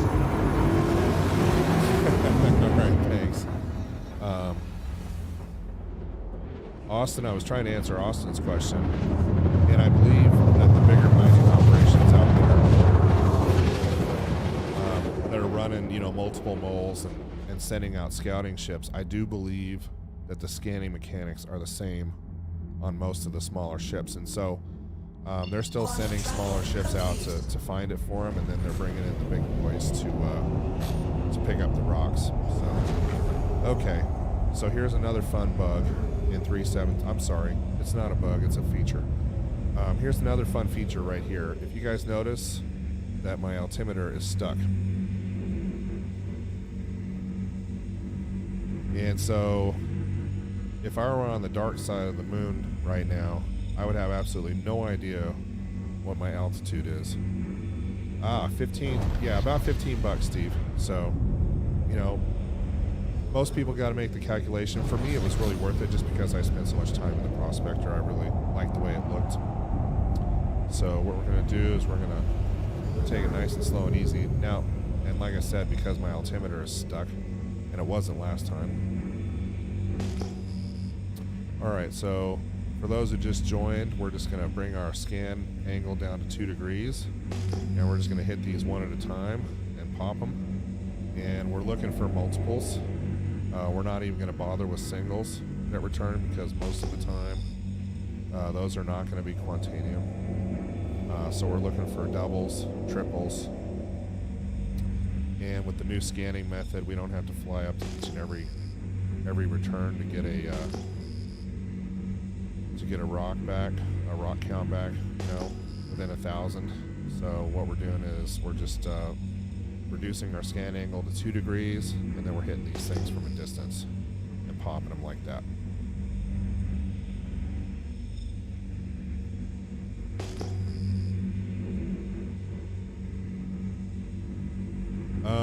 So, you know, in terms of, I think you can hit me with a friend's request, Steve, and then we can party up, and then you can join the party from the main menu.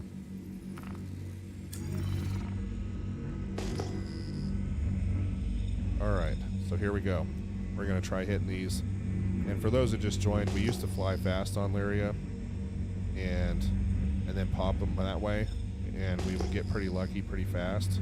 But now, unfortunately, with the scanning mechanic changes, this is how it's done now. And you know, some may move, but I stay still. Basically, do a 360 and hit every one of them. See if I can get them to pop. Like that one, it's at 4,800 meters. It will not pop. So we're just gonna. This is the way we're scanning now. Not as much fun. It's good pretty much out to 12 kilometers. And you might have to get a little bit closer. So I'm going to set my speed limiter here about 250 kph. And notice my altimeter is absolutely not working. And that one finally popped once we got under 12. So we're going to back out our field of view to 360 and our scanning angle to 360. We're just going to keep looking. And I'm going to see if I can fly a little bit closer to format. There we go. There's some mountains over there, and I'll see if I can find something over that way.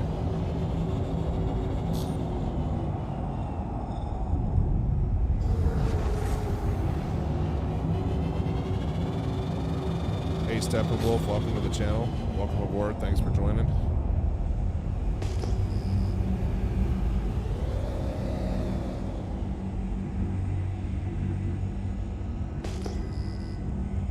Okay, a single right there. Let's check this one at 8,000 meters, and then we'll keep flying towards the range over here. Okay, there's a double. Let's go check it out. So, Juan, I will be honest with you, the rentals, you might actually be able to take the rentals out to the belt and have a little bit of success. But really, at the end of the day, you want to save up some money for a Prospector and just buy it. That way you can outfit it properly, and we have a video on how to get that done. So this, fellas, looks promising.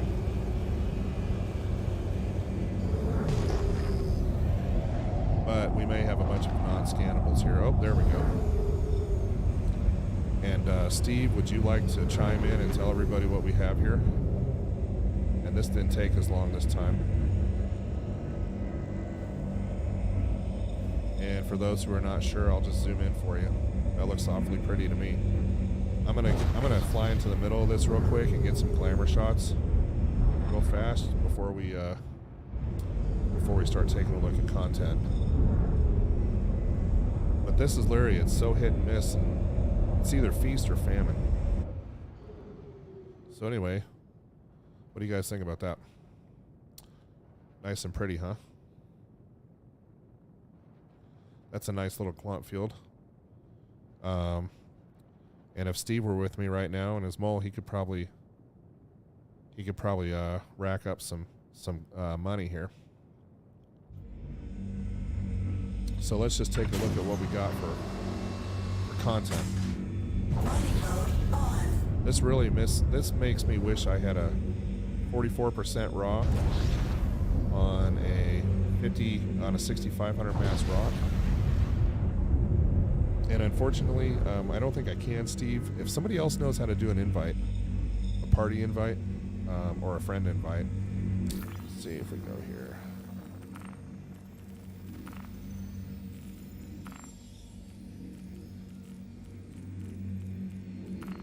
Yeah, I think you have to do it from the main menu. All right, so we have a 2% Quantanium rock right there. We have a instability is 714, 38% on this guy right here, and I'm just going to keep going clockwise. We have this one's not going to be as good, I can just tell. Yeah, 2%. Anytime you see a bigger charge window like that in the green, you're going to have a rock that's not as doing as well. That one's going to be pretty good. 43% on that guy. Let's see what we got on here. That is, yeah, Steve, that's correct. 18% on that one.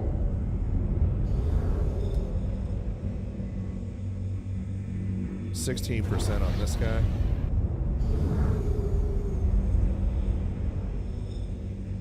That one's not going to be as good. 2%. Still going clockwise. And I'm just going to double check these three again, just to make sure I didn't miss them. 2%. 44%. That's probably the one I'm going to go ahead and take. 38% over here.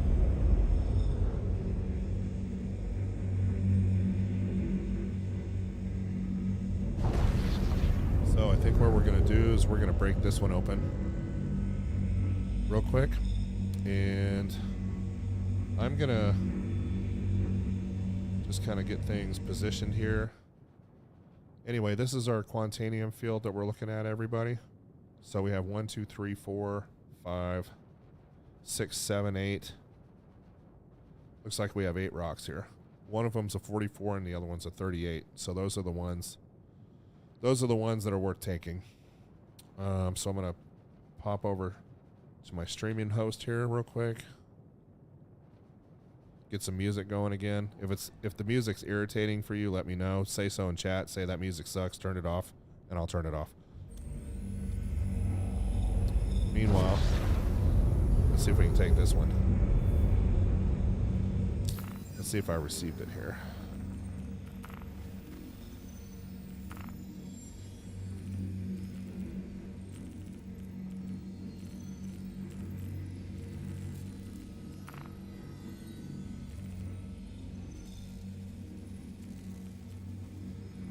And for those that don't know, I'm playing in 4K. And okay, if that was you, Steve, Galactic Hazard, is that your name in game, or is that Austin?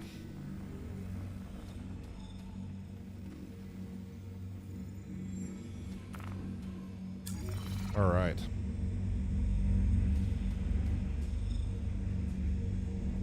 Not you, Austin. Okay, just making sure. I imagine Steve's probably headed my way. Okay, so let's go ahead and get the party started, shall we? So the first thing we're gonna do, if you watch my Prospector video, we're gonna bang this thing with a surge module to get our charge rate up, and I'm hitting Alt 2 because that's the consumable in the second slot. Yeah, we're not even making a dent in this thing. Look at that energy level. I'm probably gonna have to hit this. We're probably gonna have to hit this thing twice.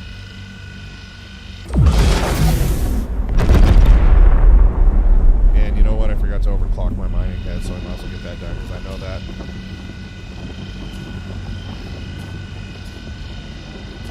There we go. We're overclocked on that, and you'll notice that that charge rate is still dropping, so we're gonna have to hit it with a surge twice.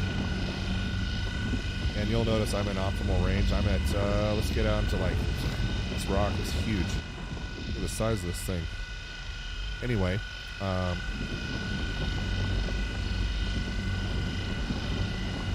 we're sitting at 11.1 meters out, and the charge is barely holding. And it looks like it's going up now. Uh-oh. That got my attention. Let's see if we can get the HUD visible here.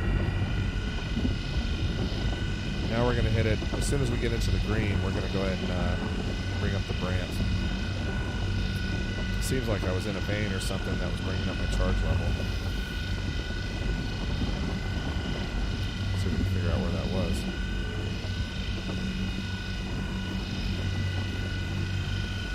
Okay.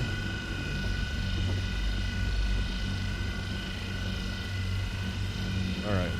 We're going to back off a little bit. And I'm going to hit it again here in just a second.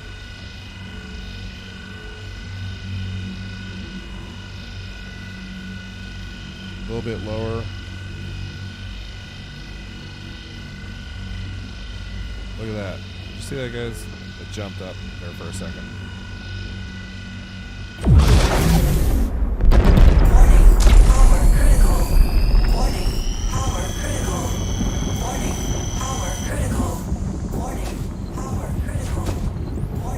Come on, baby, don't blow up on me. There we go.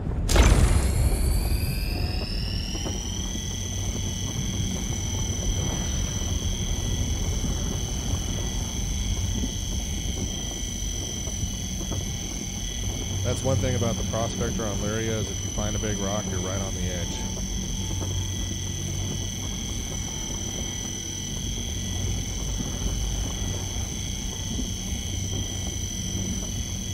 I have to hit it for a third time, but now I kind of know where to drop it, let the charge drop to on this one.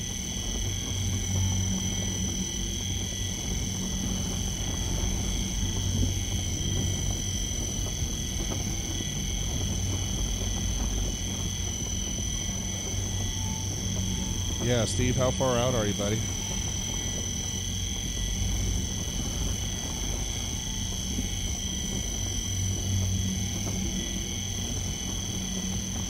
I'm not even sure with the 7SA Concorde if I would have lived through that. This rock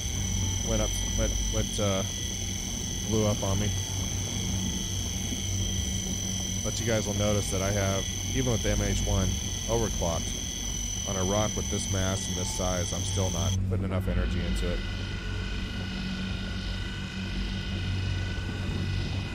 Yeah, I'm with you on that one, Ollie. Alright. So we're going to let the charge level drop down to about 30%, maybe a little bit less, and then I'll hit it with a surge for the third time. And we'll see if we can keep that charge rate in the optimal range. But I do see it going up here a little bit. I may just wait this out.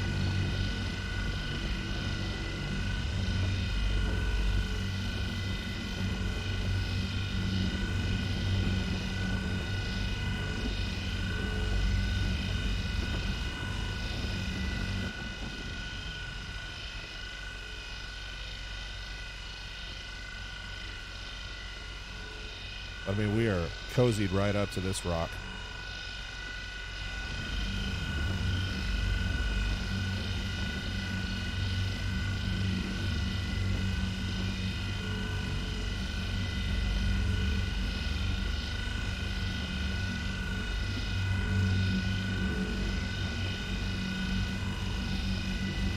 Alright, we're going to let that charge drop a little bit more, and then I'm going to back off a little bit and hit it with a surge for the third time. And honestly, if I would have been paying attention, we probably would have cracked it the first time, but...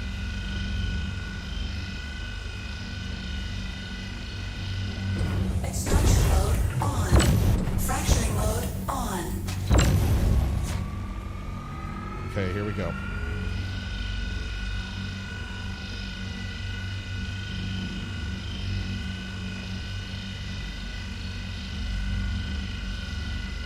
Oh, it looks like I actually ran through my whole surge module. Unequipped now. So now it's up to Steve.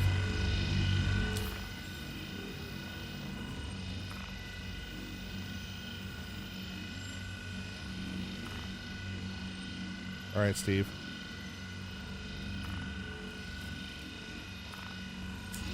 Party invite accepted. See if I can see you anywhere out there. I'm not seeing an indicator, a party indicator.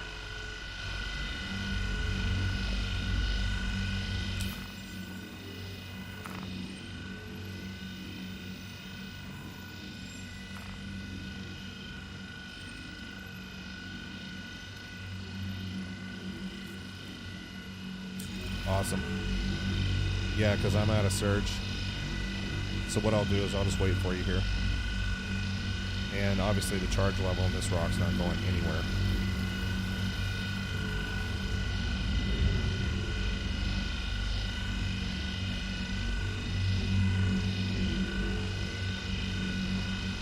Meanwhile, while we're waiting on him, let's see if we can crack this one that's a little bit... Mining mode off. That one's a 2%. There was a 36%, 38%. Let's see if we can play ball with this one. Probably not, now that I'm out of the surge consumable. Mining mode off. Mining mode on.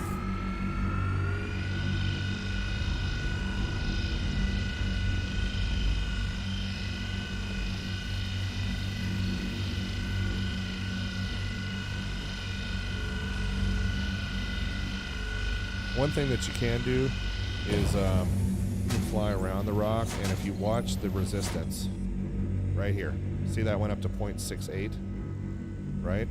What you want to do is you want to find a lower resistance.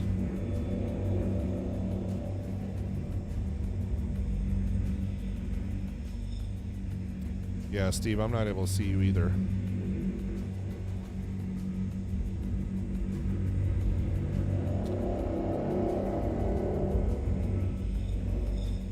So there's 0.68 on the resistance still. We had a 0.17. If you can't see me, it's probably because... yeah, I'm not seeing you. It's probably because we both have to back out to the main menu. Reparty up and then join. 0.68 still.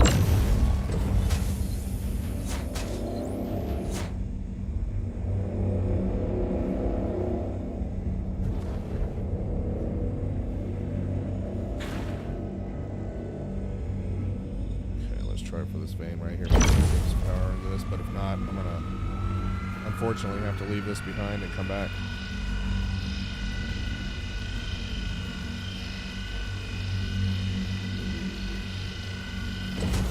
Let's see if we have a little bit smaller rock, maybe. That one's a 2%.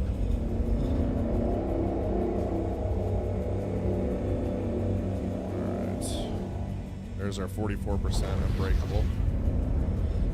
43%. 18%. Let's try that one.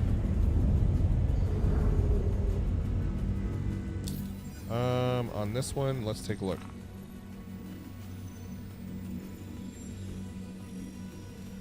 I don't know if it's going to give me any of the...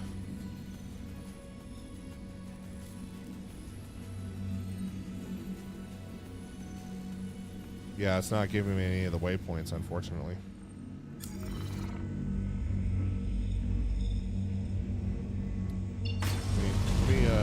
Let me just pop up real quick. Mining mode off. And at least I'll be able to tell you.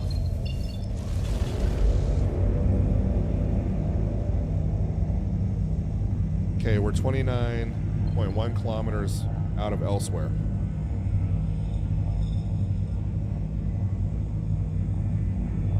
And that appears to be the closest one. Yep, so 30 kilometers out of elsewhere.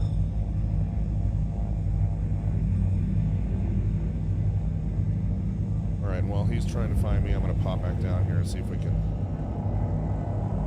take on one of these smaller rocks without a surge.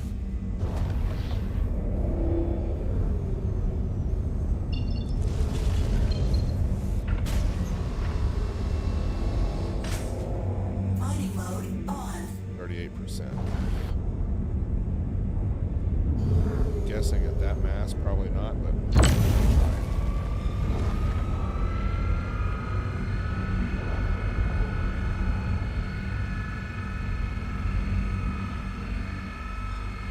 not even budging on the charge level at optimal.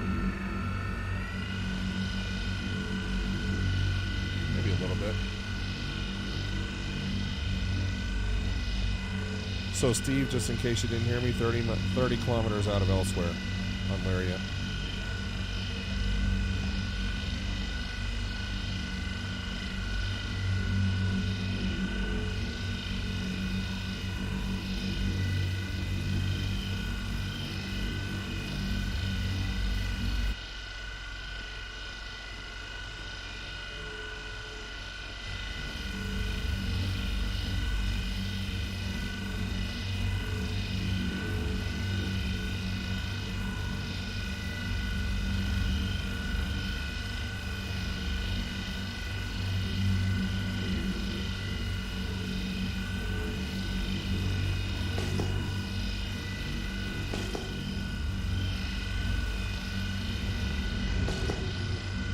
And I'll ping a couple of times too.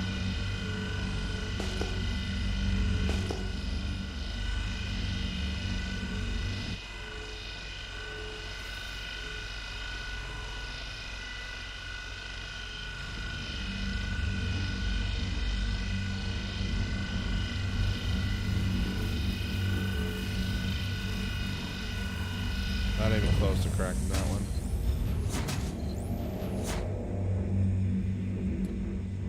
2%. I thought there was like a 16% in here somewhere.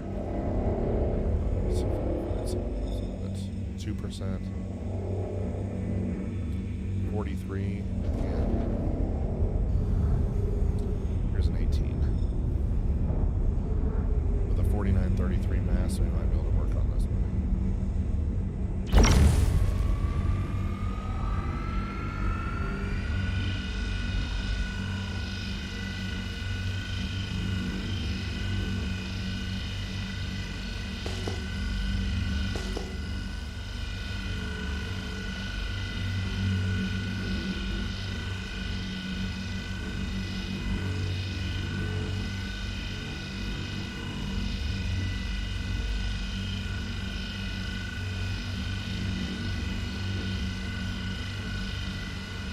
Yeah, there you go, Steppenwolf. Well, we're just the thing about Lyria is if you're above 5,000 on mass, you're probably not going to crack it without a surge. If you're below 4,000 or below 5,000 on mass, you might be able to get it without using anything too special, but. And Steve, just so you know, I'm just sending out pings, so hopefully that'll give away my position and help you find me. But if we're not in the same server, it may not matter.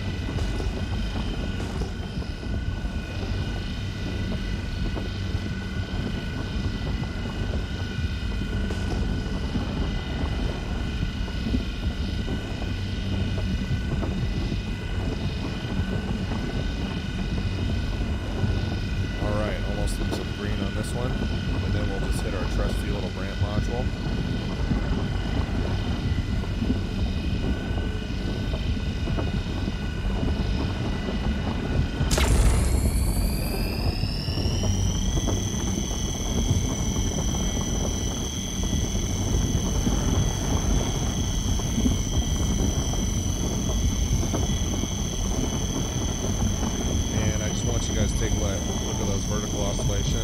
charge window. Super stable, the brand. Not a lot of movement there, and I'm not doing a whole lot with my mouse. Just letting it bring up power.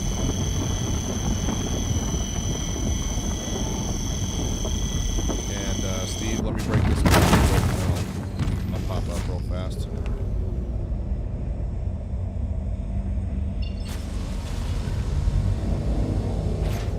Mining mode off.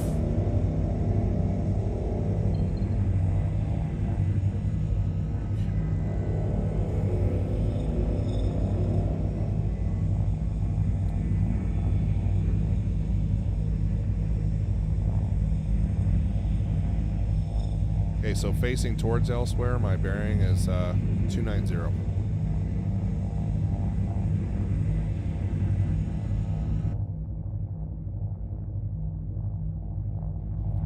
Somebody want to do a quick bring up a compass and do the opposite of that, or do the math in their head? I'm gonna head back down and finish this rock.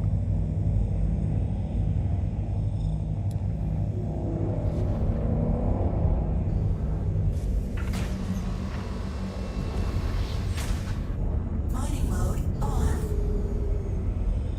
Thanks, Austin. Appreciate it.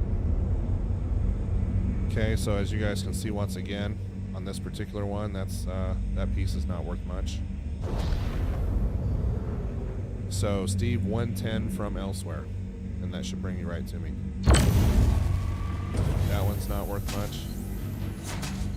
So it looks like all these bigger pieces on that one's gonna be okay. I can tell just by seeing the charge window. That's a 69%. So let's get closer. Warning. Power critical. Warning. Power critical. Warning. Power critical. Warning. Power critical. Warning. Power critical. Warning. Power critical.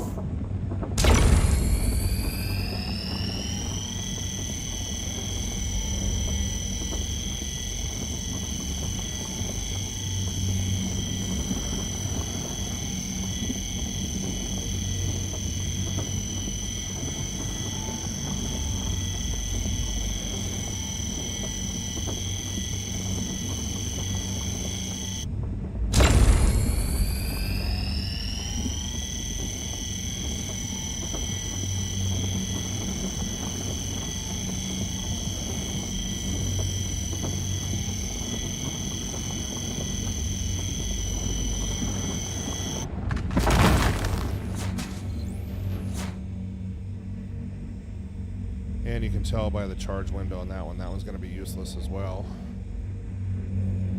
Let's see what this one looks like. This one's going to be start up on that. Yeah, it's 100% Quantanium on that one.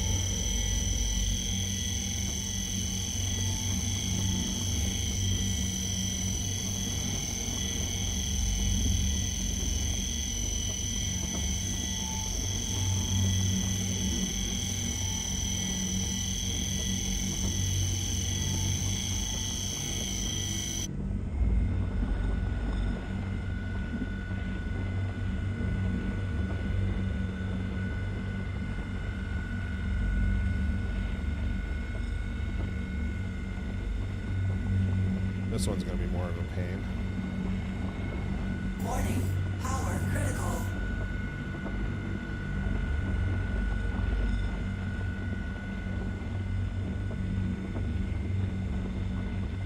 And you notice about the brand, how the vertical oscillations in the charge window just are kind of crazy.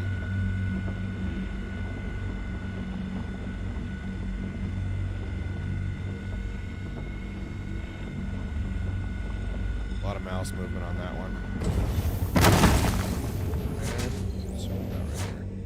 Some purple. That one's not going to be useful. And let's see if we can see Steve out here anywhere.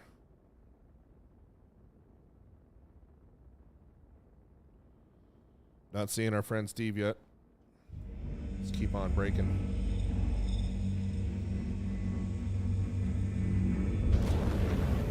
Here's one right down here. Change our perspective a little bit. Let's see what this one looks like.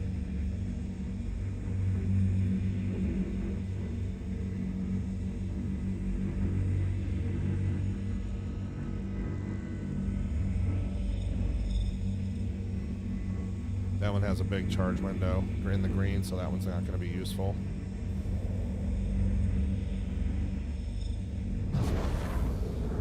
But may need to break that one up just to move it out of the way.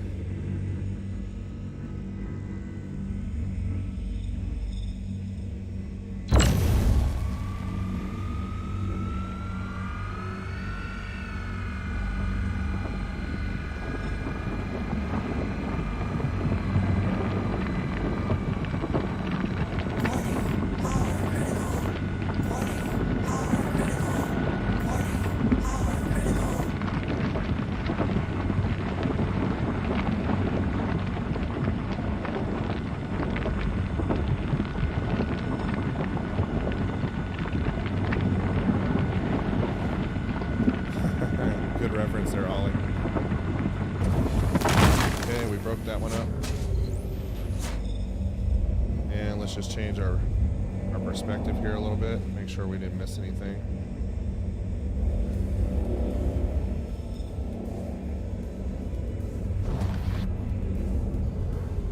There's one of our nice little pieces right there.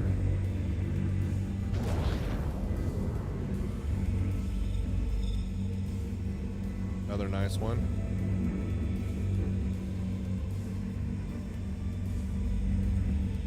Another nice one. That one's yellow. Let's take a look at what that is. I'll have to break that one up too. See if it'll move something. See if it'll show us a little bit more.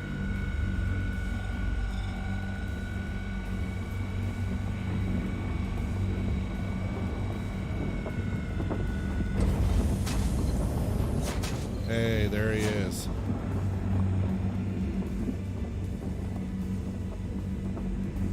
So what I'm going to do, since Steve came all this way, just to bring for some help, I think what I'm going to do is I'm just going to let him do his thing in the mole here on the 48 percenters. Because I already got this one broken up pretty well. And then I'm going to give him first crack at collecting whatever he wants. So Steve, go ahead, dude. Just run right in there and get whatever you want.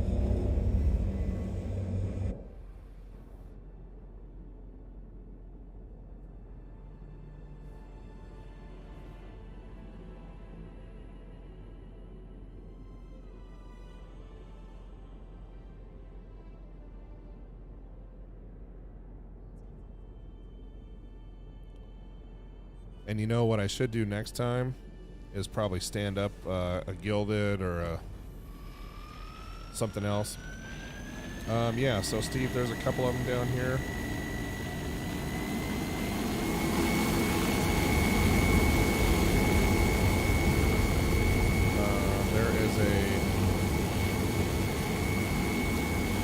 There's a 16 right there. That's a 2, but the 48 percenters, I think you're on one of them right now. Yeah, that's the big boy right there. And then the other 48, there's another 40-something percenter right here. That's our other 40 percenter. That guy right there, that 44%. And it's got an instability of 751 and a mass of 6543. And Andrew, welcome to the channel. I didn't see if I missed you piping up in there before in the chat areas. I apologize for missing you, but thanks for joining. Welcome aboard. And I like my Prospector. I have it outfitted the way I want it, so I don't want to fly through his mining laser today. Okay, 60% it is.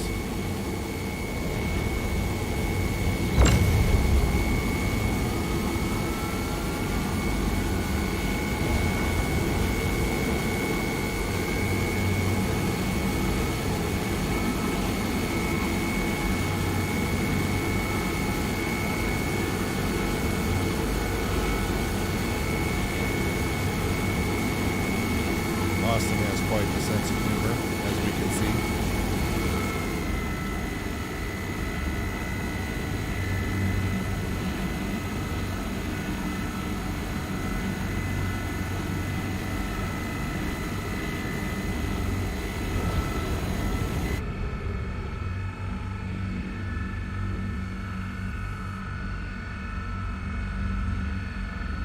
Okay, and Steve, I'm at 60% on my mining laser, sufficient range.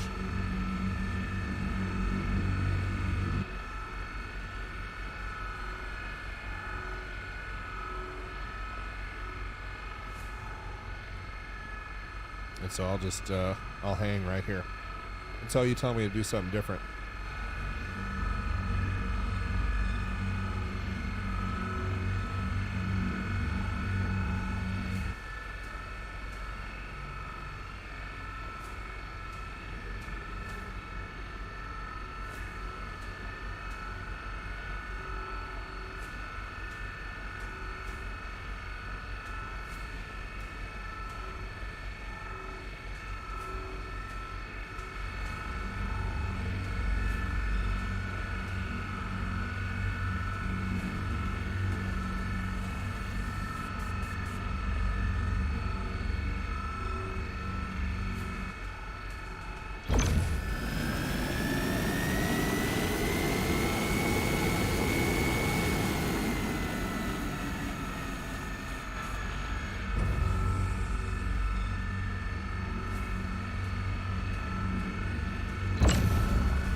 There we go.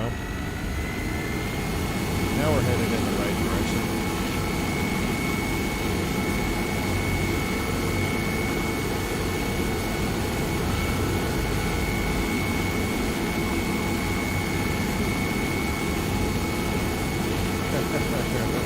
Yes, it does, Austin. Teamwork does make the dream work. And notice that I'm not modulating my power at all, so unless he tells me to, I'm not touching my mouse at all. I'm keeping my power level at exactly 61%.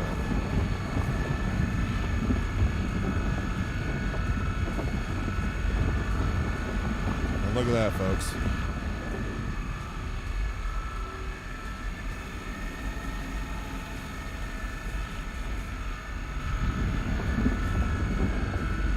Of course, I probably should stay in the cockpit in case the overcharge rises. You know what, Austin? That's a great question, and I'm not actually sure about that. I don't have much experience mining with buddies. So I'll just start, Steve, unless you tell me differently, I'll just start cracking these if they have Quantanium in them. That big one doesn't. This one does right here. Man, look at how small that optimal window is on that one. Got a little bit bigger.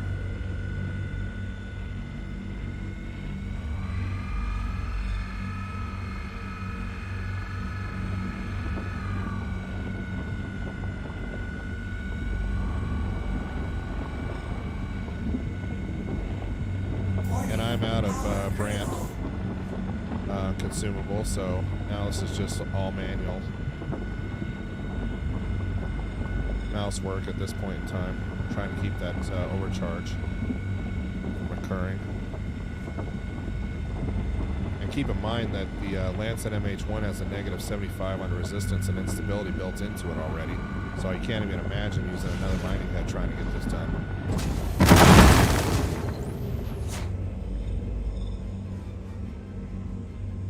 Steppenwolf, yes, it is very unstable.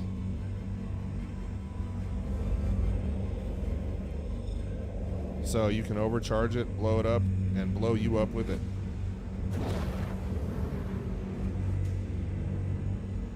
Okay, there's another piece right there. 100%, so we'll just take it easy with this one.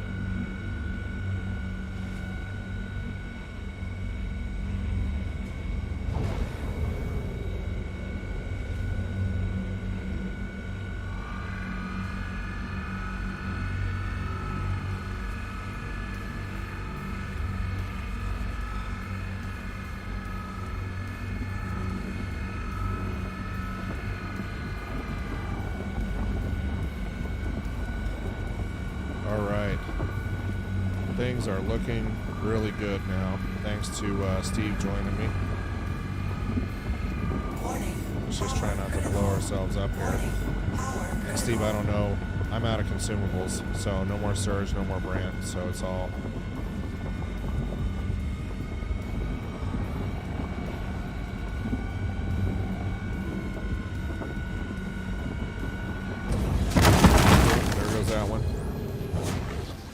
Let me just check my...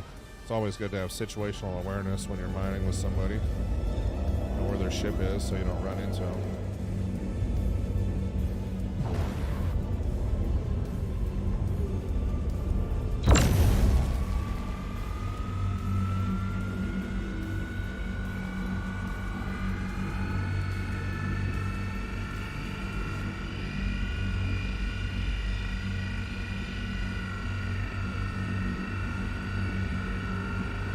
There's a 65% Quantanium shard right here, so we'll go ahead and break this one up carefully.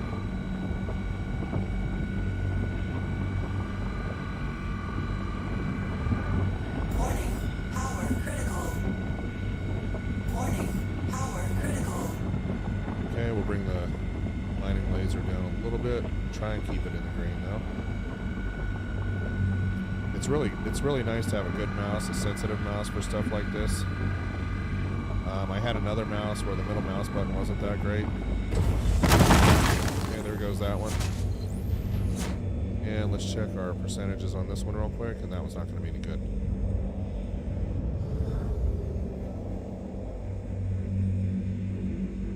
Let's check this one down here at the bottom. That one's not going to be worth anything either.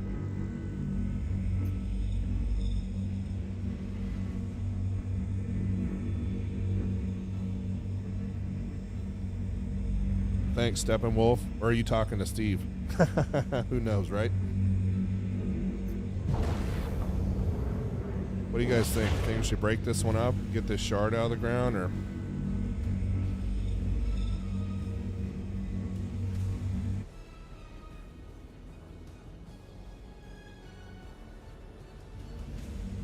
Or go break up this other 40% Quantanium rock and then start the collection phase.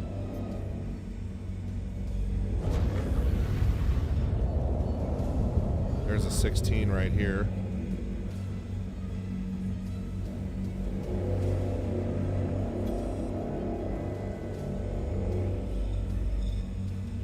Okay, so Steve, if you want to take a crack at that one right there at 300 meters from me, I'm pointing my mining laser at it right now. That's another big one. That one's 44%, instability at 751, and a mass of 6543, and my mining laser is right on it as we speak.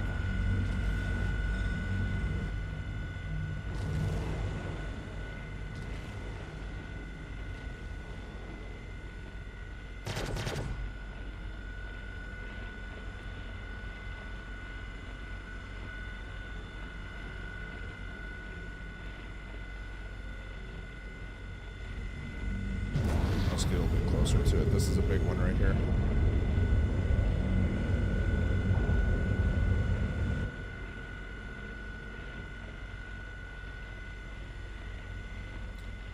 And now that I pointed that one out, I'm going to get out of his way.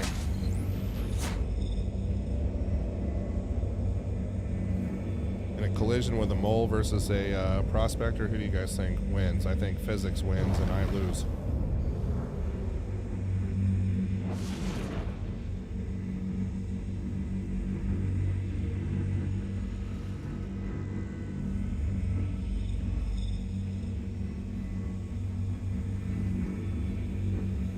Alright, so Steve, just let me know in chat how much power you want me to put into that rock. It's gonna be this 44%. I believe it's right, yeah, it's this one right here. The one I have my mining laser on. And let me know what you think.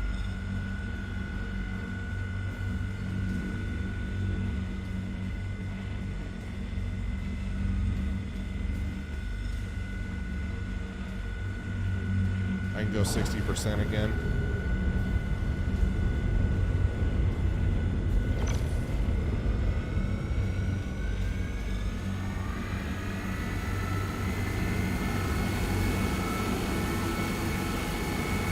Okay, 60% it is.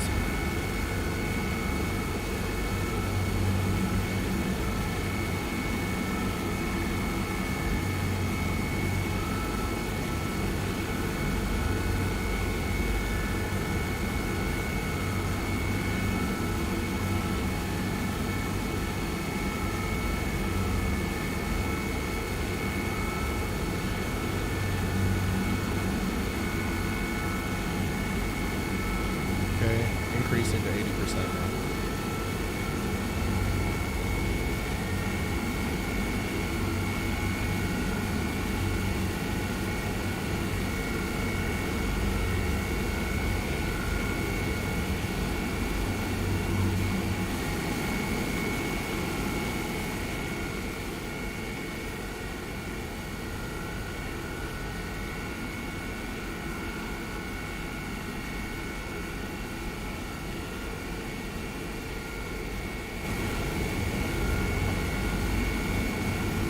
Sorry, started to drift there for a second.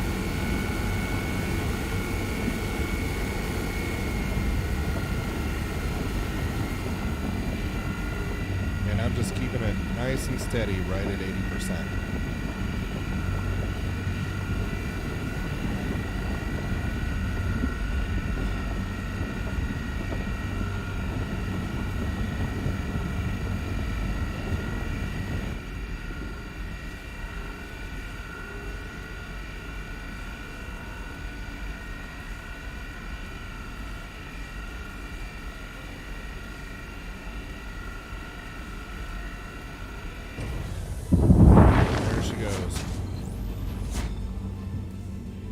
Very, very nice.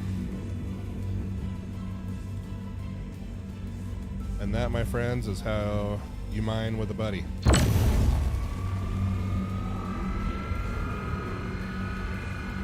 And Steve, let me know when you think we have enough rocks broken up here to fill up your hole.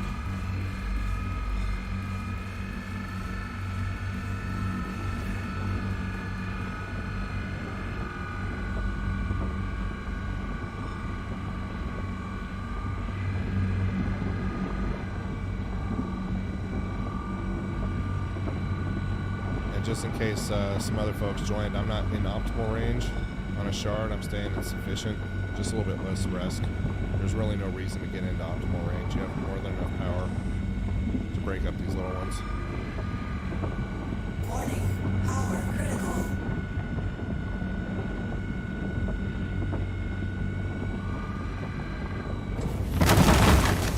Okay, there goes that one. Let's take a look at this one.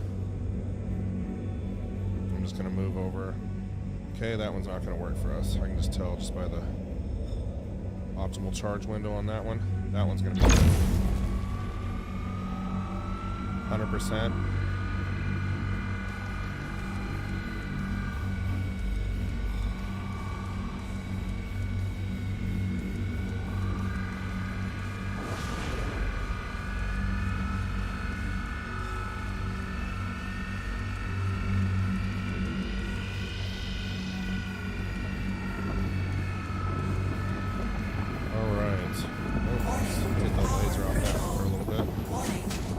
Too much energy in that one. Notice how that charge window got real small real fast.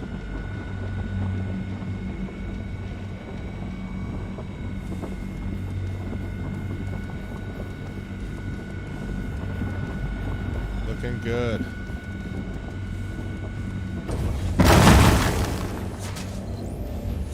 Okay, we'll take a look at this one next. Moving counterclockwise here, that one's not going to work for us. Doesn't look like this one is either. That one will, though. Even though it's only 29%.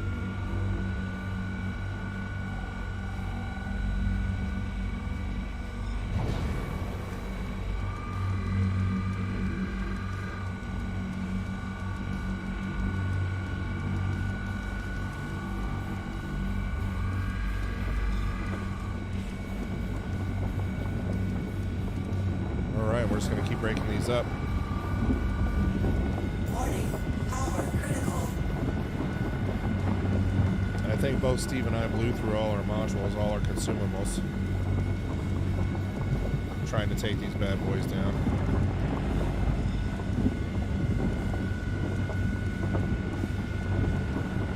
I know I used 3 surges on 1 rock, trying to get it broken up.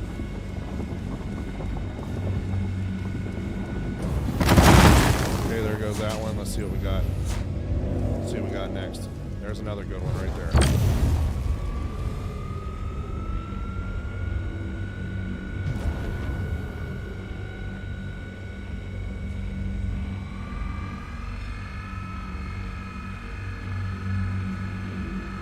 know, and you'd think that by getting into optimal range that you'd see more stability in your charge window, and you don't. It's just the same instability it is between sufficient and optimal. So maybe a little bit more power is required, but I'm not getting too close. I don't have to.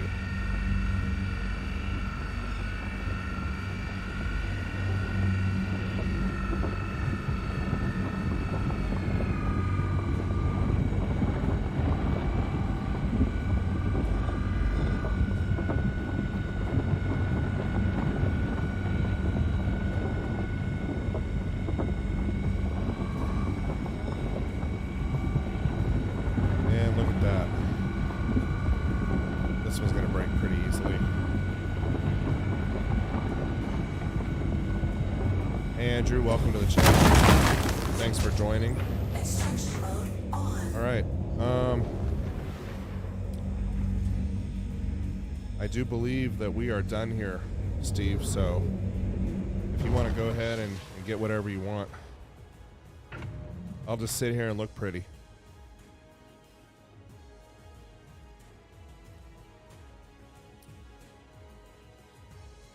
And Andrew, I'm going to try and do live streaming every Saturday.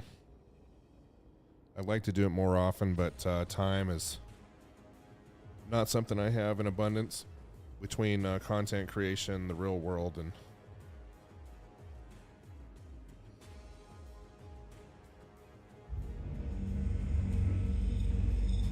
so it looks like we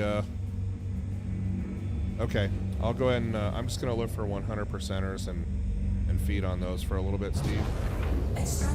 And I imagine I'll fill up pretty quick. Yeah, here's 99% right here.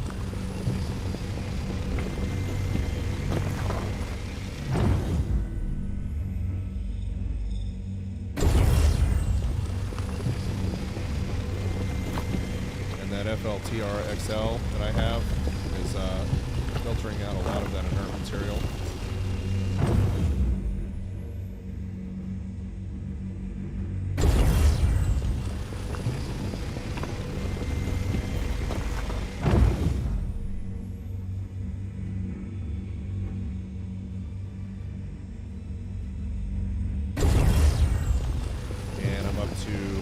Like 10, gonna be 10 SCU by the time this one's done. Yeah, here we go. Looks like I missed this rock. That one's not useful anyway. Let's see what we got over here. That one's 32%. I'm gonna try and avoid that one if I can. There's a 100% shard right there. I'll take that one.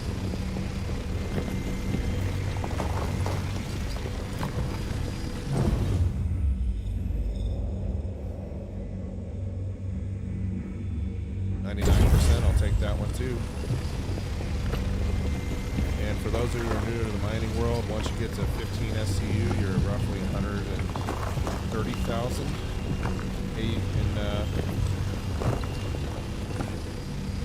after refinement. If you can fill up to 32, you're roughly 250 to 260,000.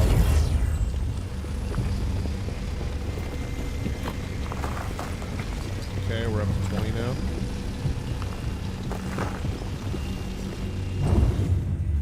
Okay, we're gonna kind of slew sideways a little bit. There's a 96%. I'll go ahead and pick that one up too.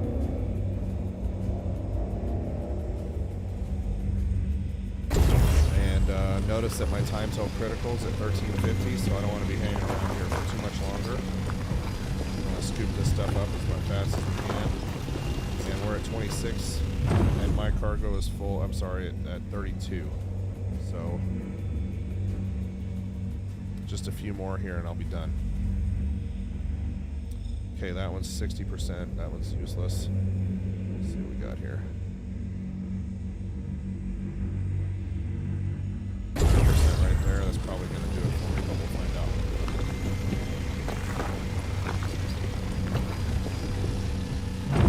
Nope. Got room for just a little bit more.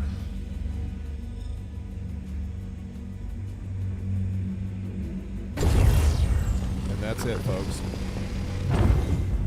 All right, Steve. Whatever you can get, man, it's all you. I'm gonna head back to Arc L1 so I don't die. And you, sir, thank you for the help.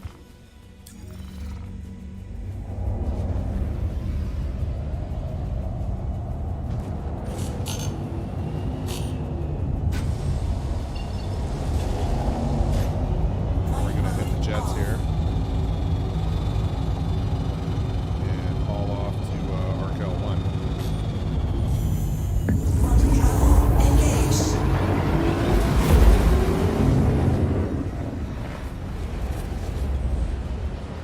And so for the rest of the viewers that are on, if you can mine with a buddy on Lyria, do it. Because as you see, if you're in a Prospector, and the Prospector, by the way, for the belt was more than sufficient in most cases, but for Lyria, you can run into rocks that are just beyond its capability by yourself. And you saw that I went through a surge module, hit one rock with 3 of them, and still couldn't get it done. And so Steve generously volunteered to provide a hand with his mole, was able to find me. The party system did not work out for us, so he wasn't able to find me unless and so we had to give him a bearing from the nearest waypoint on Lyria, and then he was finally able to track me down, provide a hand.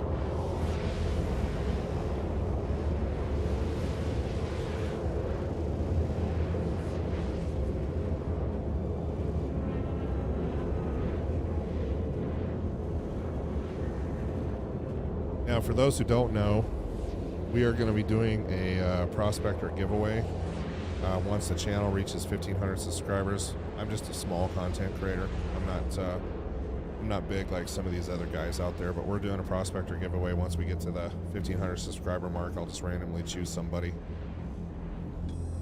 So if you don't have a Prospector, hit that subscribe button. The worst thing that happens to you is you have to watch my content, and you might win a Prospector. Alright, and here's this fun little bug where you're in a huge hurry to get to Arc L1, and you have to recalculate, you have to calibrate your quantum drive twice. There we go, fine. And for those of you who were not present for the last time we did a run, you'll notice that my volatile cargo notification up here is not yellow yet, but in the old days, before I had a decent quantum drive, and the one I have now is roughly twice as fast as the one that's in a stock Prospector, I'd fly in here and just haul. And then I'd fly in too fast, and then I have to pull a decel maneuver. And we're going to do that here in just a second. Alright, so what we do is we Please proceed to assigned landing bay. pitch down on the nose of the spaceship here, and then we flip over. And then we pitch back up, and we use our thrusters to slow us down. And you'll notice we go from 800 down to 200 pretty quick. And then we'll throw ourselves into VTOL mode here. Give us the maneuverability we want. We'll turn off the quantum drive. And then we'll fly in nice and easy. And I limit my speed here to 100 or below. Just so I don't do anything really stupid like run into the station with the cargo hold for the Quantanium.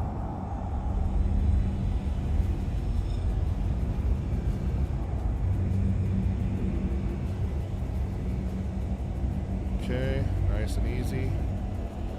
And we're just going to kind of fly down this way.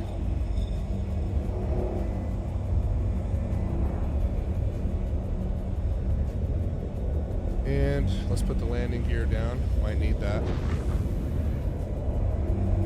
And I'm going to just reduce my thruster power a little bit more. And since we're in VTOL mode, we have our indicator here, which will give us a good indication of where the ship's going to be. Slide a little bit over. And then we'll set her down nice and easy with volatile cargo. And there we go. We're going to kill the power. Systems off. Landing complete. Have a pleasant stay. Okay, and for those of you who are new to the mining world, I know I said this earlier in the stream, but I'll say it again. do not have to run from your ship to the refinery, especially if the clock is not in your favor. All you have to do is store your ship. That's it. Just get it stored. And if you can do that, then you're in good shape. Now, back to this whole hydration and eating thing. I'm down to 50%.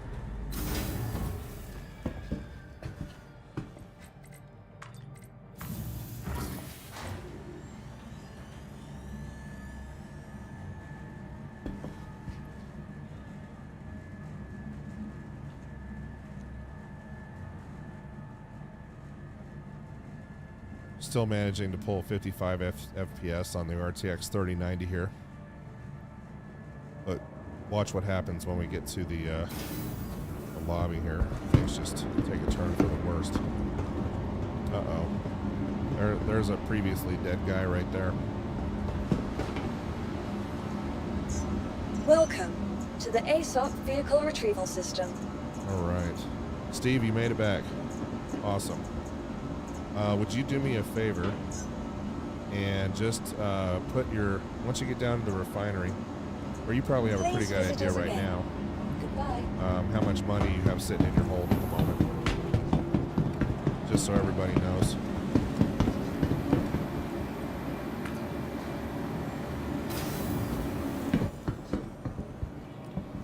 Okay, so our ship is stored. We're headed down to the refinery deck. And once your ship state is stored, you don't the timer stops on the volatile cargo timer. So that 13-minute timer that we had when we left Lyria, it stops as soon as you store your ship. And there was a huge debate back in 3.15 and 3.16 on whether storing your ship would bug out on you. And I did it hundreds of times, never had it bug out on me once. You know, I never had a ship bug out on me. I never lost my cargo once I stored it. So best thing to do when you get back to the station is store your ship, and then just take your time. Don't be stressing out about getting to the refinery and getting things done that way.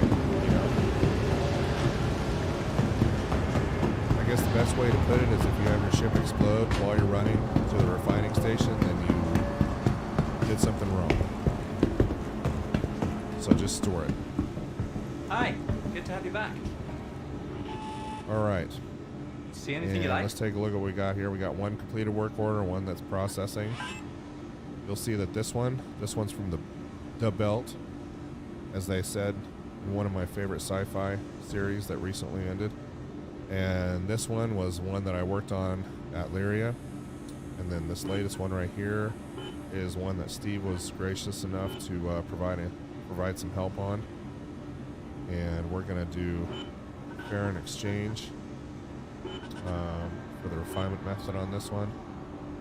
Generally gives you a really good yield. You don't lose a lot of quantity on that one, and as long as you have the AUEC, you're in pretty good shape. It'll do it the fastest. Hey, I back think again, there's I see. also Welcome. Gaskin might do it too. See anything you like? See how your yield drops with Gaskin? Maybe it was Dink Solidization. Maybe that was it. Yeah, here we go. So this one cost half as much at 6,342, but it takes 1 day and 18 hours. So, I mean, if you're in a hurry and you need cash, you know, use Dink Solidization, and that one, that'll get it done. All right. So this one's going to take a little bit more time, but you'll see that the yield on this one is pretty good. And that looks like Steve right there.